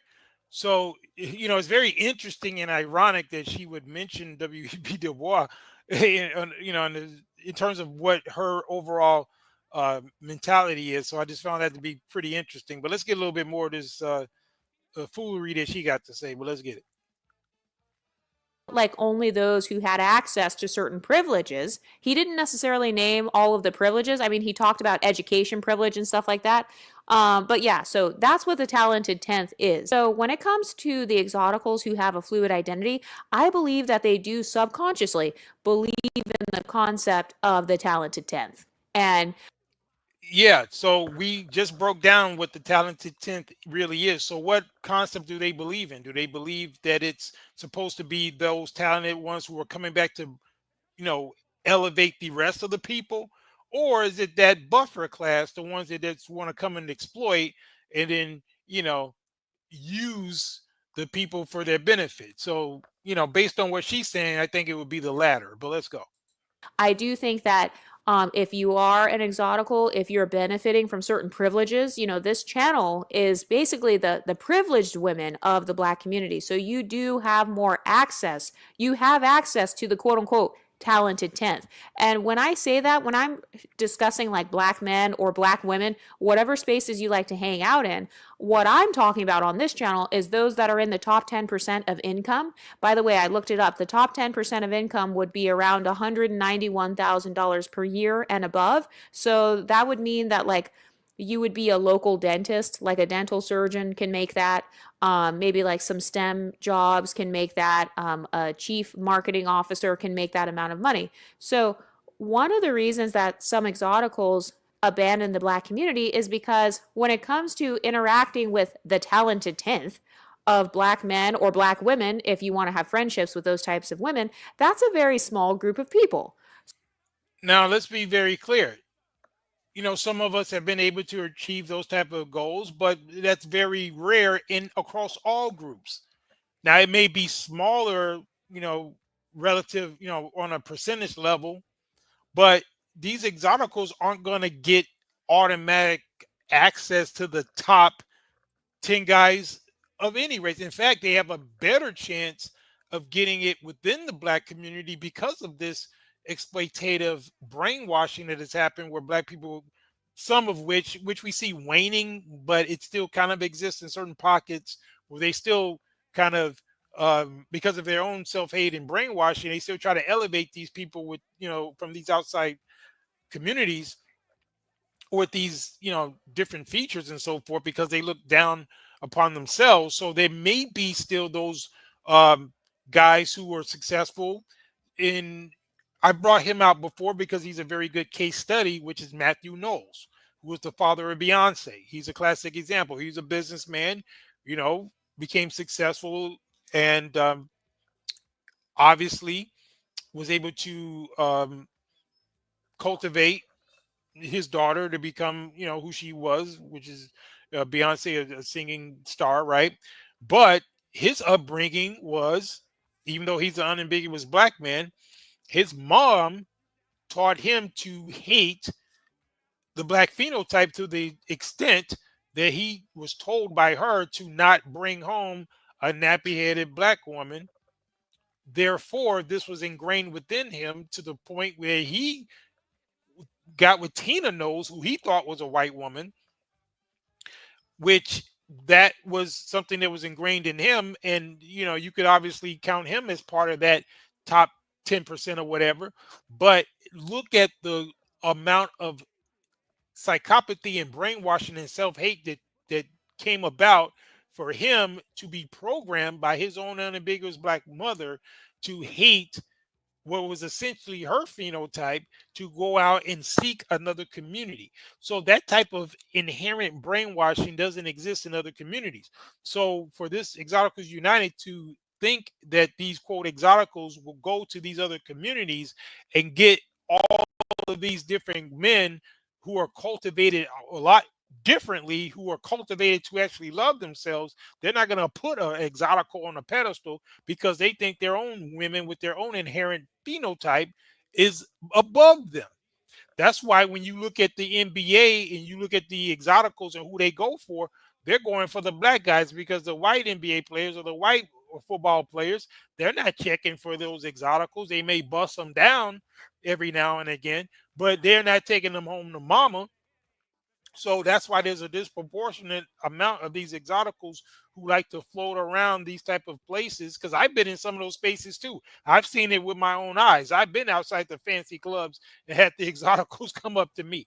So she got the right one, because I got the stories and the experiences of dealing with these exoticals that will see you in the VIP, see you doing it big, coming out of a nice car or whatever, and how they act. I've experienced that. So, she can't tell me nothing about this, but it's just funny that she, is coming with this antiquated mentality, and she thinks like these women somehow deserve to be put on these pedestals, and that they have this luxury to just kind of be fluid. And because they get to, exploit something here and there in the black community, that they can carry that and take that show on the road. So no, it's not about them being fluid. It's about them getting flued out sometimes, and she's got it twisted. But let's go. So for some women, they eventually get tired of the fact that 90% of the spaces that they go into, black spaces, are like these ratchet spaces. By the way, when I use the term blackistan. So when you're talking about you're talking about Matthew Knowles, right? Yeah, but D, at some point it wasn't even a choice. He was programmed. His own black mother is the one that told him to do it. So from the cradle probably. So at that point, she's in the driver's seat. It's kind of like the movie Get Out, right? She kind of is in his psyche, because if he had grown up the way, say, I was, who was taught to love my phenotype and all of that, I didn't have that type of brainwashing. Even though I can accept that there's some exoticals, they're attractive and so forth, but I'm not putting them on a pedestal like that, because I'm not brainwashed to look down on myself and to look up to them. So it's kind of weird that this psychosis and this false brainwashing is something that these women want to exploit, as opposed to wanting to help. Like so many vultures flying around a dying carcass, they just want to pick at the dead body of these zombified people who have been misled into thinking that they're inferior. And the likes of Exoticals United seem to be the vermin and the parasites who want to exploit that. But we're here to push back. But let's get it. I'm referring to the negative aspects of the black community. So I believe that there is black excellence, or for some people, they'll call it the talented 10th. And then I believe that there is blackistan, which is the degenerate side of. Now, okay, now she's kind of weird with her little picture choices here. And we pointed at this out before, one of the other videos we dissected, where she could find the most gay looking black dudes. I don't know where the hell she gets these pictures from, but she can find the most gay black dudes that she can find.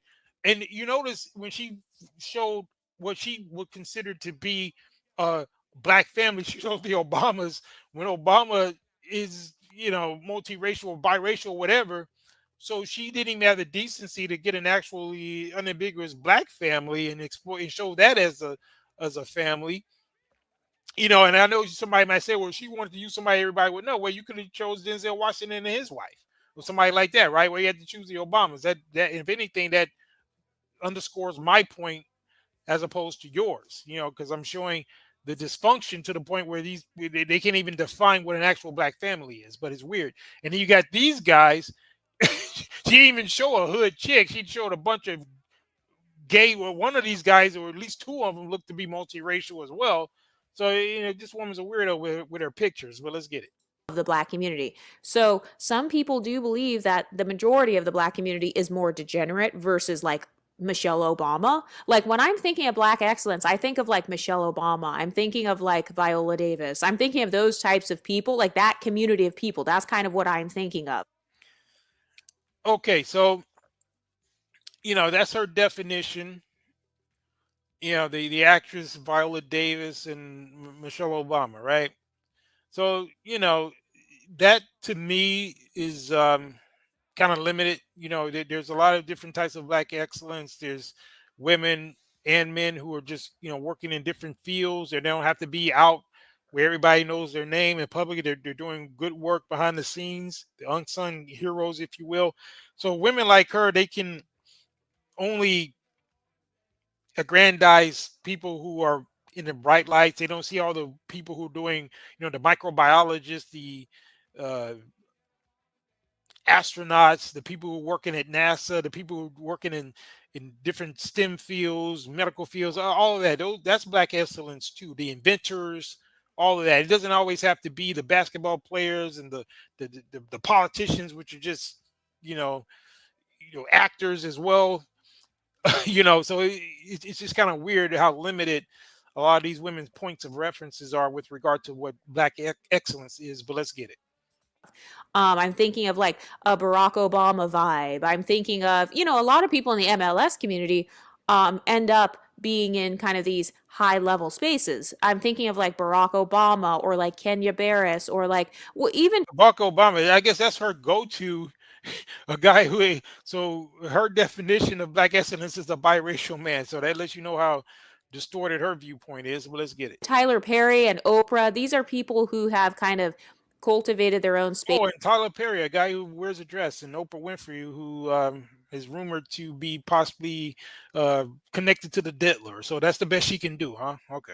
And their own money. So I'm thinking of the builders of the black community. A part of the social climbing mistakes that I see Exoticals make is they're not hanging out with the big dogs, if that makes sense. So they're not socially. Yeah, I kind of rock with you, Shadow. I know how you feel. And again, I'm not taking away from it because I met some nice Exoticals, you know, but I think that it's a far distance from what the likes of this Exotical United is saying in the actual reality. I think what they do is that they come across those guys who prefer them and they extrapolate that to all of us. You know, they'll find these simps and betas like Ocho Cinco, what's his name? Gilbert Arenas, a few other these basketball players and high profile guys, Nick Cannon, you know, those type of guys who are just that's just their thing, right? They love the Exoticals. That's what they want to knock up, and that's what they want their legacy to be. Some of us actually want our children and grandchildren to look like us, so we don't necessarily rock with the Exotical thing like that. So they get it twisted, and they think that because they are only operating within a certain faction of black men, that somehow it can be extrapolated to the masses, and it's really a miscalculation on their part. But let's go.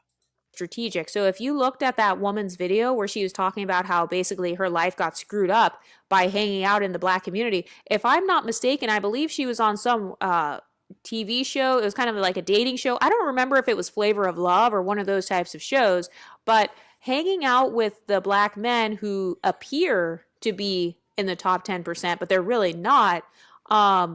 That is the type of stuff that will cause your career to suffer. That's the type of stuff that will cause your social status to suffer as a woman. But another one of the reasons that Exoticals abandon. Yeah, see, you can get all these pictures of Flavor Flav and all that, but she can't find any, you know, upstanding, decent black men. But she, in her picture Rolodex of black men, she only has, you know, either gay dudes, Flavor Flav, or Barack Obama. Those are the black pictures she got. In the black community is because of lack of infrastructure. There is a reason that over 100 years after. And then now I might think that this shanty town that she's showing, that might be South Africa, or it could be India or somewhere like that. But it's funny how she's showing these pictures without the context of the fact that, say if that's Africa, right? There's no context of the superstructures that are causing these people to have to live like that. Meanwhile, the natives of that land are supposed to be the wealthiest or some of the wealthiest people on the planet because that's where all the resources are. And she is kind of bypassing that in her efforts to illustrate her point about how Exoticals, you know, need to kind of have this fluid identity where they can float around and kind of just exploit the resources, kind of like the colonial structures that are in place that allow for something like this to exist to the native people who really are the heirs of the wealth of that country, just like us as unambiguous black people are native heirs to the race itself. And they want to create this kind of artificial apartheid or caste system regulating the unambiguous black people to the bottom where they get to come in and reap the benefits. It's kind of weird, but it's going to play out in a not too distant future. But let's get it. After Hollywood was created, we have unambiguous black women today still begging for corrective promotion from Hollywood. It's because black people as a collective are just now creating their own section of Hollywood. So, like I said, Tyler Perry and Oprah really are running Black Hollywood because they're the only two that kind of have really built up their own networks and stuff like that. I'm thinking of Kenya Barris. Yeah, that's what I'm saying. I can't, from the side of it, even determine where it was. It may be, you know, Soweto or, you know, somewhere in South Africa. I don't know. Or it could very well be India or any other place in Southeast Asia. So, you know, so it's kind of interesting. But regardless, you know, her analysis is whether intentionally or inadvertently overlooking a lot of nuance. And it just seems very ironic that she's pointing out all these shortcomings of the Black community while at the same time trying to grift into it. But why don't she grift to these other communities which clearly have more resources to exploit? So why even be around the Black people anyway? There's there's such meager resources. Just let the Blacks have that to themselves, and you stop trying to grift your way into it, and you should be the main one speaking out against the likes of the Kamala Harrises, against the Rachel Dolezals, and you shouldn't agree with that, right? So that's what I would think, right? Yeah, but I guess that's too much like right. But let's go. I'm thinking of Keegan Michael Key and Jordan Peele, who are like MLS men. So Hollywood, like Black Hollywood or whatever, it's currently run by just a few people. So depending on your opinions of them, that will affect what you believe about Hollywood. So it's basically smaller in comparison to other communities. All of the Black infrastructures, all of the smaller Black economies, so like the small version of Black Hollywood that you have, or kind of like these smaller Black neighborhoods around the US, basically they're just small. So some Yeah, so if it's so small, so insignificant, it's so paltry, then go over there. Go away to where you're gonna find a place where you can get all of the resources for you to exploit. Oh, wait a minute. Those other cultures don't let you over there. Oh, I get it. So you want to talk all this crap. Meanwhile, no other community is even going to give you entry in such a way as to even exploit their resources, because the Asian is not going to allow you to come around them with your quote exotic features and them raising daughters who look Asian with the slanted eyes, and they're not going to let you put yourself on a pedestal where you get to give them all types of psychological complexes and making them feel like they can't compete. No, what they're going to tell you is you're not one of them, and to the extent you want to be around them, you're going to have to kiss the ring, because you ain't going to come around us trying to elevate yourself and your standards. We're the standard. You get to try to acquiesce to what we say, and if not, then kill your ass over there. So that's what Black people are poised to do, and we're seeing it play out now, and it's just going to get more and more rapid as time goes on, like that snowball rolling downhill. But let's get a little bit more.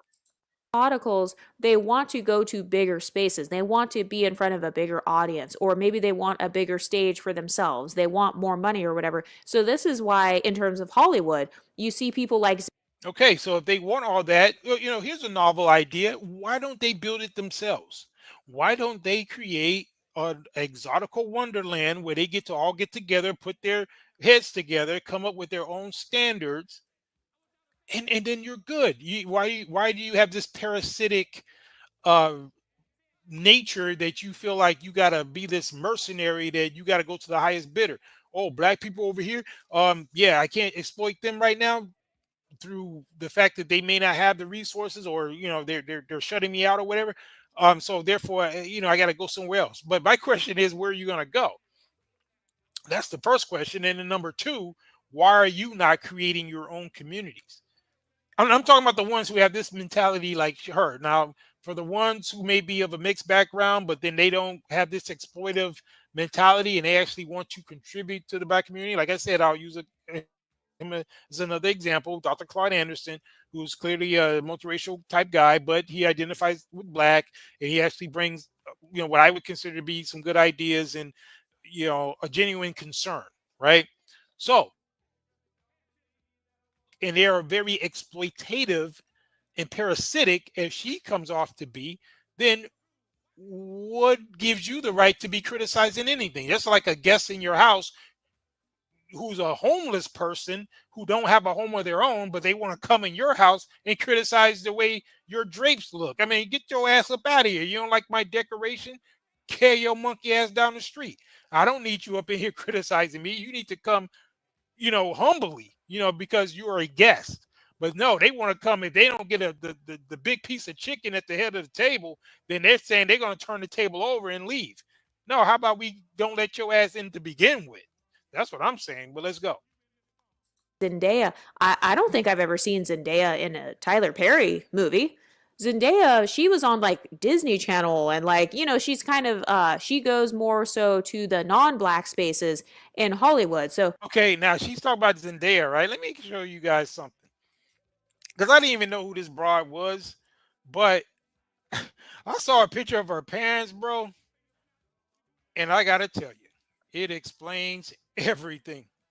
I'm just gonna show you one picture. I'm gonna show you one picture of this girl's parents, and you can tell me if you see what I see. Okay? I'm gonna go ahead and show you guys this picture. I don't know if you guys know about her already, because I didn't. I heard the name, but I didn't know who Zendaya was. I didn't know her background. But man, oh man, I'm gonna show you her parents right now. And again, I hate to be superficial, but you know, let's go. I got to show you guys this. But these are the type of people. These are the examples she uses, right? But this is Zendaya and her parents. There you go. Look at this guy right here. I mean, I when I first seen this picture, I thought this was a one of those butch type females. I don't know what this guy's on. Her mom looks weird. She got a weird chin, and they just look like some weirdos, man. And if those two mongrels, those two, I mean, I guess I don't find her really attractive, but I guess, you know, in Hollywood, because she's multiracial or whatever, you know, they always got a place for that. But they just look like some weirdos, bro. And again, I hate to be superficial, but it is what it is. I just wanted to show you guys that. But yeah, let's get it. move socially, oftentimes they're going to the white spaces or the non-black spaces because they are simply bigger. So they're going to those spaces because they literally just have more opportunities available. So it's not necessarily like they're trying to be racist, is that they literally have more roles. Yeah, well, he says undesirables, and Shadow says weird oxicles. Yeah, they were weird, bro. And again, I tried to not be superficial, but come on, man, that was pretty bad. Let's just be real. All right, let's go. Roles for actresses, or they literally have like bigger movies, or they just have more money, or, you know, she can get a job as a producer or something like that. So that's one of the other reasons that some exoticals abandon the black community, is because of the lack of infrastructure. And okay, so she's talking about abandoning the community for lack of infrastructure. Well, why aren't you trying to help build one? Uh-oh. So I guess that's not an option, right? I guess it all comes down to the level to which you can exploit, right? So it's not what you can do for your community is what your community can do for you, but it's not your community because you have such a fluid identity that you obviously cannot be uh, solid in any community because you're fluid, right? I mean, how can you be solid when you're fluid? Because that is the opposite of fluid, right? Is solid. So those of us who are solid, even though we may go to other communities, whether it be through business or even those of us who decide to live in other countries, but make no mistake about it, we are very solid in our identity. And we don't conflate the concept of our identity with our business practices. And she seems to have a very hard time distinguishing between business endeavors and identity. Just like she keeps confusing Beyonce. And again, I don't, you know, according to our standard, Beyonce may not meet our standard in terms of, you know, being black, because we use the 80% rule and the 2x4 standard. So while Beyonce may not meet our standard, she herself identifies as a black woman. And I think you'd be hard pressed to find her identifying as something else. But yet this Exoticals United keeps getting it twisted as if Beyonce, just because of her business endeavors, that she's somehow being racially fluid, when she's not. She's just exercising her options with regard to business. But let's go. The African American community in particular. Number 3, some exoticals have enough of a fluid identity to flourish elsewhere. Thank you. Israel, I was saying the same thing. I thought that was Preach. I didn't even know who was who between Preach and I just knew he looked like one of them. I was like, is that dude from Alba and Preach? I thought that was him for real when I first seen it. Or I thought it was like a butch woman or something. I was like, that is weird. But anyway, Stacey Dash is a good example of this. Amber Rose is a good example. look at all these degenerates she's bringing up. Is that the best the Exoticals can present? We already been winning on Stacey Dash. We don't even have to touch Amber Rose. You know what's going on. I mean, the woman got a freaking tattoo on her forehead, for goodness sake. I mean, come on. She's Kanye's ex bust down. I mean, that says enough right there. You know, why are you using these women and acting like they create that they present any type of standard whatsoever? It's really sick. It's really sad at this point if this is the best she can do. But let's get it. Example of this. Mariah Carey is an example of this. Mariah Carey, another one. I mean, come on, man. I mean, this is like a list. This is like a who's who of crashed out females. I mean, it's ridiculous. This is like the dustbin of history of broken females that this is the best list that she can come up with. It's crazy. Rihanna and Beyonce are a good example of this. Rihanna, I never really found Rihanna that attractive, so I don't even understand what the big deal is with her. But anyway, let's go. So their phenotypes or their genotypes or their cultural background, Zoe Saldana is another one I'm thinking of, Christina Milian. These types of women, they either have enough cultural proximity. Zoe Saldana. Oh, and this one right here, I forgot her name, but isn't this the one who tried to play the unambiguous black woman and got excoriated for it? Which was, I mean, I guess she took her grift in a little too far, right? I think this isn't this the Zoe? Not, is it Zoe Saldana? I don't know. Oh no, you know what? I'm confusing her with the other Zoe Kravitz. But yeah, I think that's her. I think this is her, right? Yeah, exactly. That's the name of the woman that she was trying to imitate, Nina Simone. Why did she get so much pushback if she was black, right? Oh, I guess she was just trying to grift, and she was trying to do like what Exoticals United is claiming, which is to social climb and be racially fluid. How did that work out for this chick right here? It didn't work out so well because she got that business when she tried to essentially put on blackface and play as an unambiguous black woman. It's really weird. And then the same thing with Kamala, who is a quintessential representation of what it is that Exoticals United is trying to stand for. And she's an epic failure, and that only worked to a certain point when she was getting busted down by Willie Brown and playing the whole little game, going to Howard and so forth. It worked to a point, but we see how it, over time it crashes out, and that's the part that she's not understanding, is that you can only go so far with a fraud, which is essentially what that is when you're trying to be racially fluid and try to be something that you're not. But let's get it. Or enough phenotypical proximity to flourish elsewhere. So if they can speak Spanish or something, like Cardi B, if they can speak Spanish, or if they're very knowledgeable about Asian cultures, Saweetie. Is that true, Shadow Zulu? Kamala backwards. Alamak means shock, surprise, dismay, and frustration or disappointment. Okay. Well, that's appropriate if that's true. But shout out to Shadow Zulu. I wouldn't have thought of that. Let's go. Is another one. I've seen Saweetie actually in some Asian spaces just randomly. Okay, cool. Thanks, Shadow. Always can count on you for some nice trivia. Seen her at like different award shows and galas and stuff, just in the Asian community, to where the black community has no idea. Yeah, I agree. D, that was very tone deaf for her to even think that she could pull that off. That shows the cognitive dissonance that a lot of these women have, and that comes from this one drop rule and all the delusion that came along with that. Well, let's get it.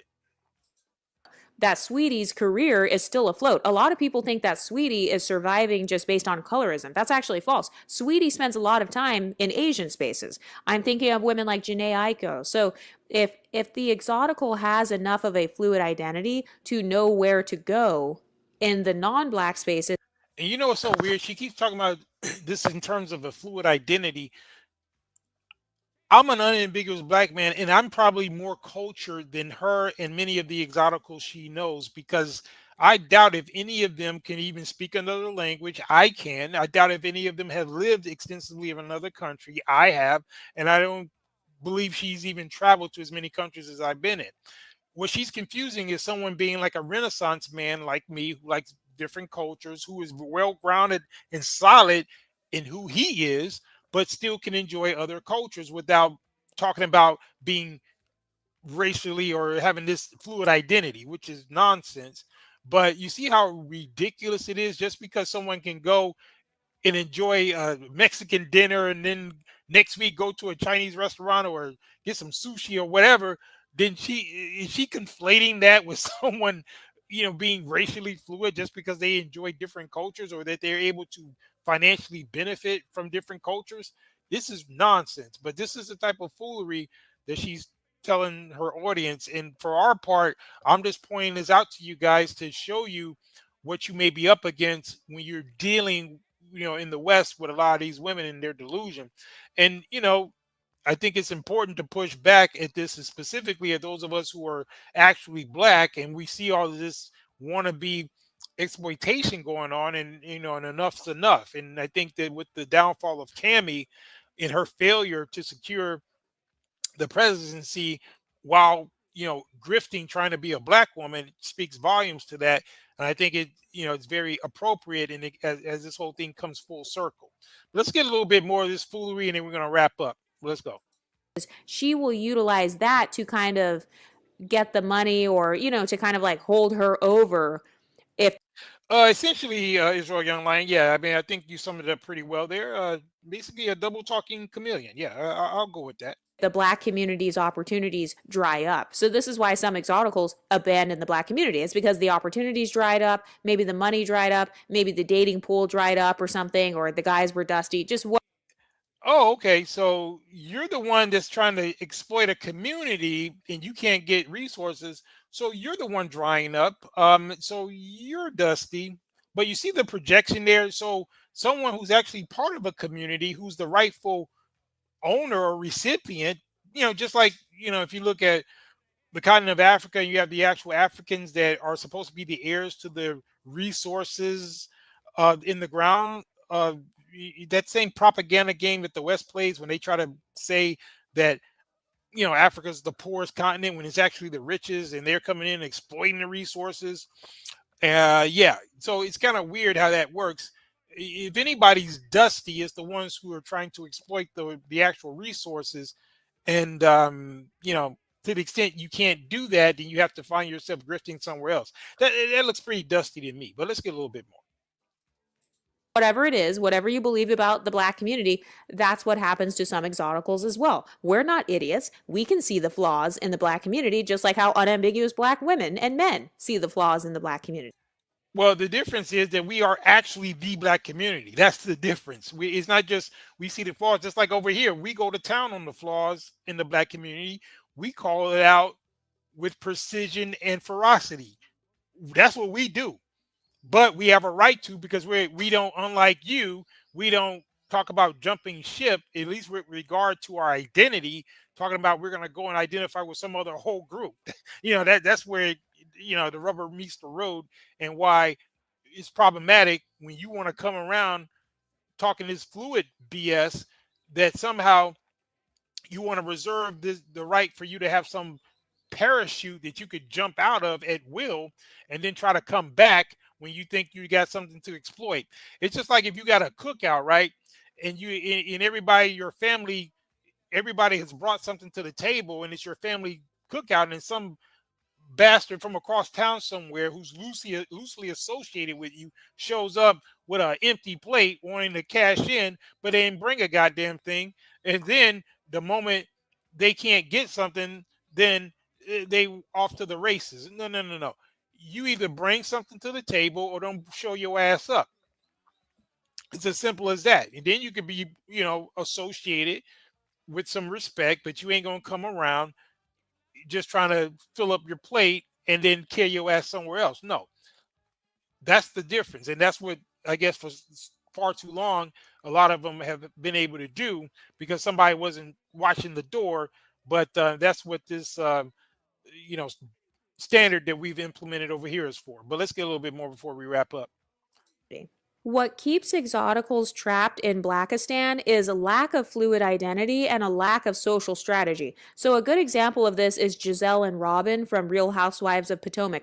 Both of these women are Exoticals who are trapped in Blackistan. They're Now, especially the one on the right, I would not consider that to be a black woman. So she's claiming they're trapped in Blackistan. Again, who's holding these women hostage, telling them that they got to be identifying themselves as black? I have no idea.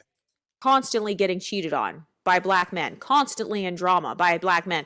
Yeah, because if she was married to white or Latino men or wherever the hell they really are, they wouldn't get cheated on because only black men cheat, right? Okay. Their black husbands or boyfriends or whatever are abandoning their children. You know, they've got this incredible. Oh, the whole abandoning their children trope again, right? That we've only debunked 7 ways from Sunday with data and facts. But here she is this quote, exotical allegedly trying to promote more and more anti-black stereotypes, right? And we need to be associated with her in our community for what reason again? Let's go. Struggle story that they don't have to have, but they're constantly in this state of emotional turmoil because of the culture. Yeah, it's just like we tell the B-dubs, right? We don't put these exoticals on no pedestal. You choose a Dusty, you get what you chose. You ain't exempt from your poor choices, just like we went on a danger chick. You don't get to choose a damn Dusty or do all this foolery and fuckery, and then you end up in a bad situation because of your own decisions, and you get off the hook, and then you want to blame the community. That's what this Exoticals United is doing. She's doing it vicariously with these women right here, talking about, well, their husband cheated on. Well, them the Negroes they chose.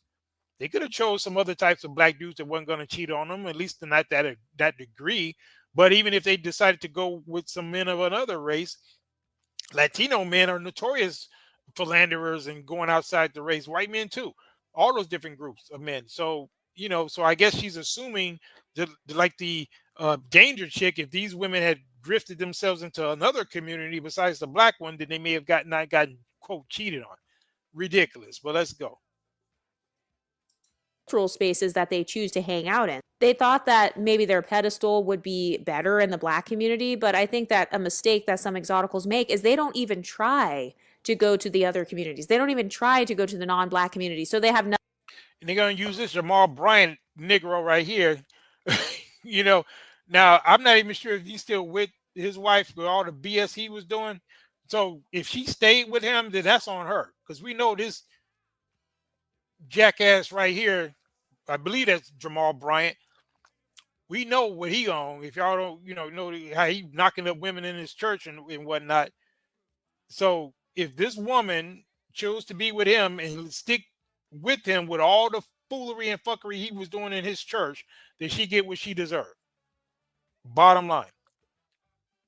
Nothing to compare it to. So if you look at Giselle and Robin, both of those women are very monocultural to the point where they actually were bashing their fellow mixed race women, essentially calling these mixed women anti-black for embracing their non-black ancestry, which I think. Yeah, and they be knowing these guys be moist and being into all that foolery, but they still be with them. Why? Because of status and clout, just like this woman EU was talking about. So yeah, you pay for your decisions. You decide that you're going to be in that type of, you want to be with a guy that's high profile and all of that. You're going to, at all costs, and you just want to, for clout, you want to be with that guy, then guess what? That's what you're going to get. Is one of the most idiotic things that you could do as a mixed race person. One of the biggest signs that a mixed girl is monoculturally black is if she tries to police another mixed woman's identity. Think about the bigoted biracials actually that try to police the exotical space. Yeah, and you know what's equally ridiculous? So like she's saying she said how ridiculous it is for a biracial person or whatever to be monoculturally black or whatever point she's making. Well, it's equally ridiculous for those of us who are monoracial culturally and racially to try to allow grifters like you and others to come around us, siphoning off our resources and getting some type of de facto privileges that will in somehow any way, shape, or form put you in a higher position as us in our own race. That's equally ridiculous, just so you'll know. These are people who are monoculturally black. Usually they're biracial women who have a history of dating mainly black men. Or if you look at their YouTube channel, you'll see that they collaborate a lot with black men. So they're only used to being in black spaces. So then they have this mindset of, if I can't be multicultural. I think she might be trying to throw shots at Golden Goddess, who came over here, you know. But anyway, shout out to her. Neither can you. So that's actually a social climbing mistake that some exoticals make. It's only staying in the black community, and then they actually will get jealous of exoticals that have more of a fluid identity than them. So lack of fluid identity. Yeah, I think she's using the term jealousy too loosely. I mean, I think people will kind of show you how ridiculous that is, and then, you know, point out the hypocrisy, and then she may take that as them, quote, being jealous. But, you know, maybe they just have integrity and they see the foolery of what you're saying. But it's just kind of weird, man. You know what? Let me see. I think we're gonna be wrapping it up because I think we done dissected her pretty well. I'm not sure she's making any, you know, too many better points than what she was doing before. I did take some, you know, I think we had some screenshots of some of the comments under that video, but I think I'll play that at another time. It was kind of funny, some of the stuff they were saying in the comment section. One woman was like, this was the first time she had heard the talented tense. I'm like, damn, that explains a lot. If you got to go to Exoticals United to learn about history, then, you know, you're in a bad situation. I think at one point in her comments, Exoticals was talking about how she didn't really date unambiguous black men because they be calling her names or something. I couldn't help but think that she was aiming at the Knight Riders over here. Like, listen, Exoticals United, I personally like calling you names just to call you a name. I'm being very specific in the things I call you, and I'm using it more as a description.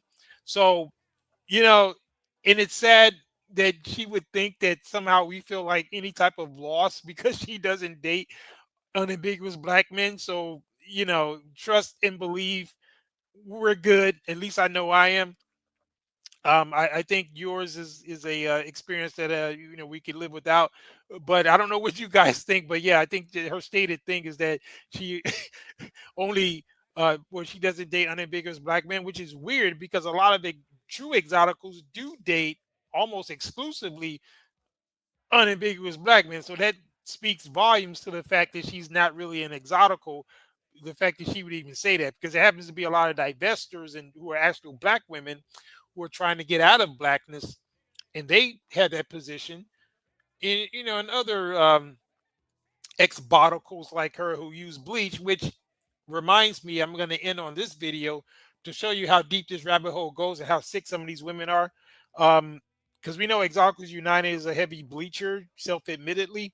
So I think that comes with a lot of dysfunction. And I'm going to end on this, guys. I want you to see, this is one of the worst cases of bleaching I've ever seen.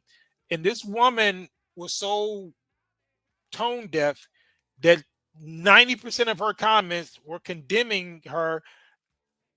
And again, I may have to have a whole nother topic of dealing with these exoticals who are trying to be exotic out of a bottle with this bleaching cream and all this stuff they're using. But I want you to look at this video real quick. I'm just going to play a little bit of it. And look how bleached this woman is. And she's going to actually show her before picture. And I want you to, I'm just going to let it sit on the screen for a minute. But here we go. We're talking skincare. Now look at this right here. Now under all that bleach, that's an actual, that was an unambiguous black woman. That wasn't, she's going to put the picture on the screen, guys, and we're going to end on this, but I just want you to see how this woman looked before. Let's go. Which I'm so excited. I do want to start this by saying this. D, you ain't seen nothing yet. Wait till you juxtapose to how she used to look. Watch this. This is a skin lightening page. If you're not into that, then you're probably not going to want to watch this video. So just an FYI, because I think, like, I try to always say that at the beginning of my videos because I get people who get really upset when they start watching my videos. But anyways, for those of you that, you know, are just tuning in like for the first time and never seen her comments were excoriating. Her comments were going in. Dude, I've never seen that many comments going on. I'm surprised she left her comments open. They were going in, or they was like, "Are you okay?" They were literally going ham on her in her own comment section, and it's like she was clueless. But we're gonna play a little bit more. Let's get it. Like my skin tone previous to the skin tone. Here's a picture of what my skin used to look like, and I'm gonna play that back. You see that, guys? Look at this. That's how she used to look, bro. Look at that. If that doesn't summarize everything we've been talking about, I don't know what does, bro. Look at that. That is sickness in the making right there. Look what she did to herself, bro. Yeah, I know. That's one of the worst cases I've seen in the delusion. And she got other videos where she's just, you know, showing bottles of some of the stuff she uses, and you know, she's like the damn Joker, just like Exoticals United. Exoticals United is officially the Joker in the KRU. We're putting a little twist on it. In our universe, in the Knight Riders universe, the arch villain. We you know, a lot of people may have been wanting to know who was the Joker. We got a little plot twist. It is Exoticals United. She is the female Joker in the KRU Knight Riders universe, and she is in line with a bunch of these type of women. And like I said, I will refer you to our thumbnail, and you will see the stages of Exoticals United from her original form to where she is now. And yeah, so yeah, I just want you guys to see that. This is how deep the game is, man. It's really sad and sick, but you know, that's what you guys got to deal with out there, unless you get the hell out of there. But anyway, yeah, we're gonna stop here. You know, I could have, you know, broke things down a little bit more, but I think you got the idea.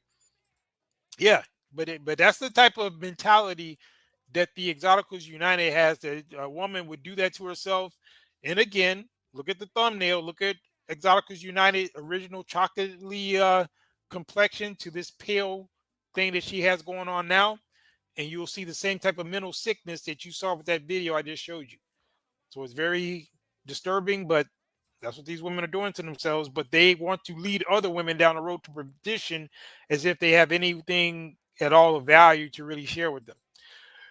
But at any rate, guys, it's been real. You know, once again, we didn't, you know, I think hit them with another classic. So shout out to all of you for being a part of it. Salute.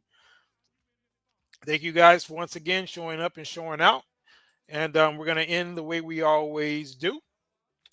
And that is to say that we're not just a broadcast. We're a squadcast. There's a very big difference. Mission complete. Over and out.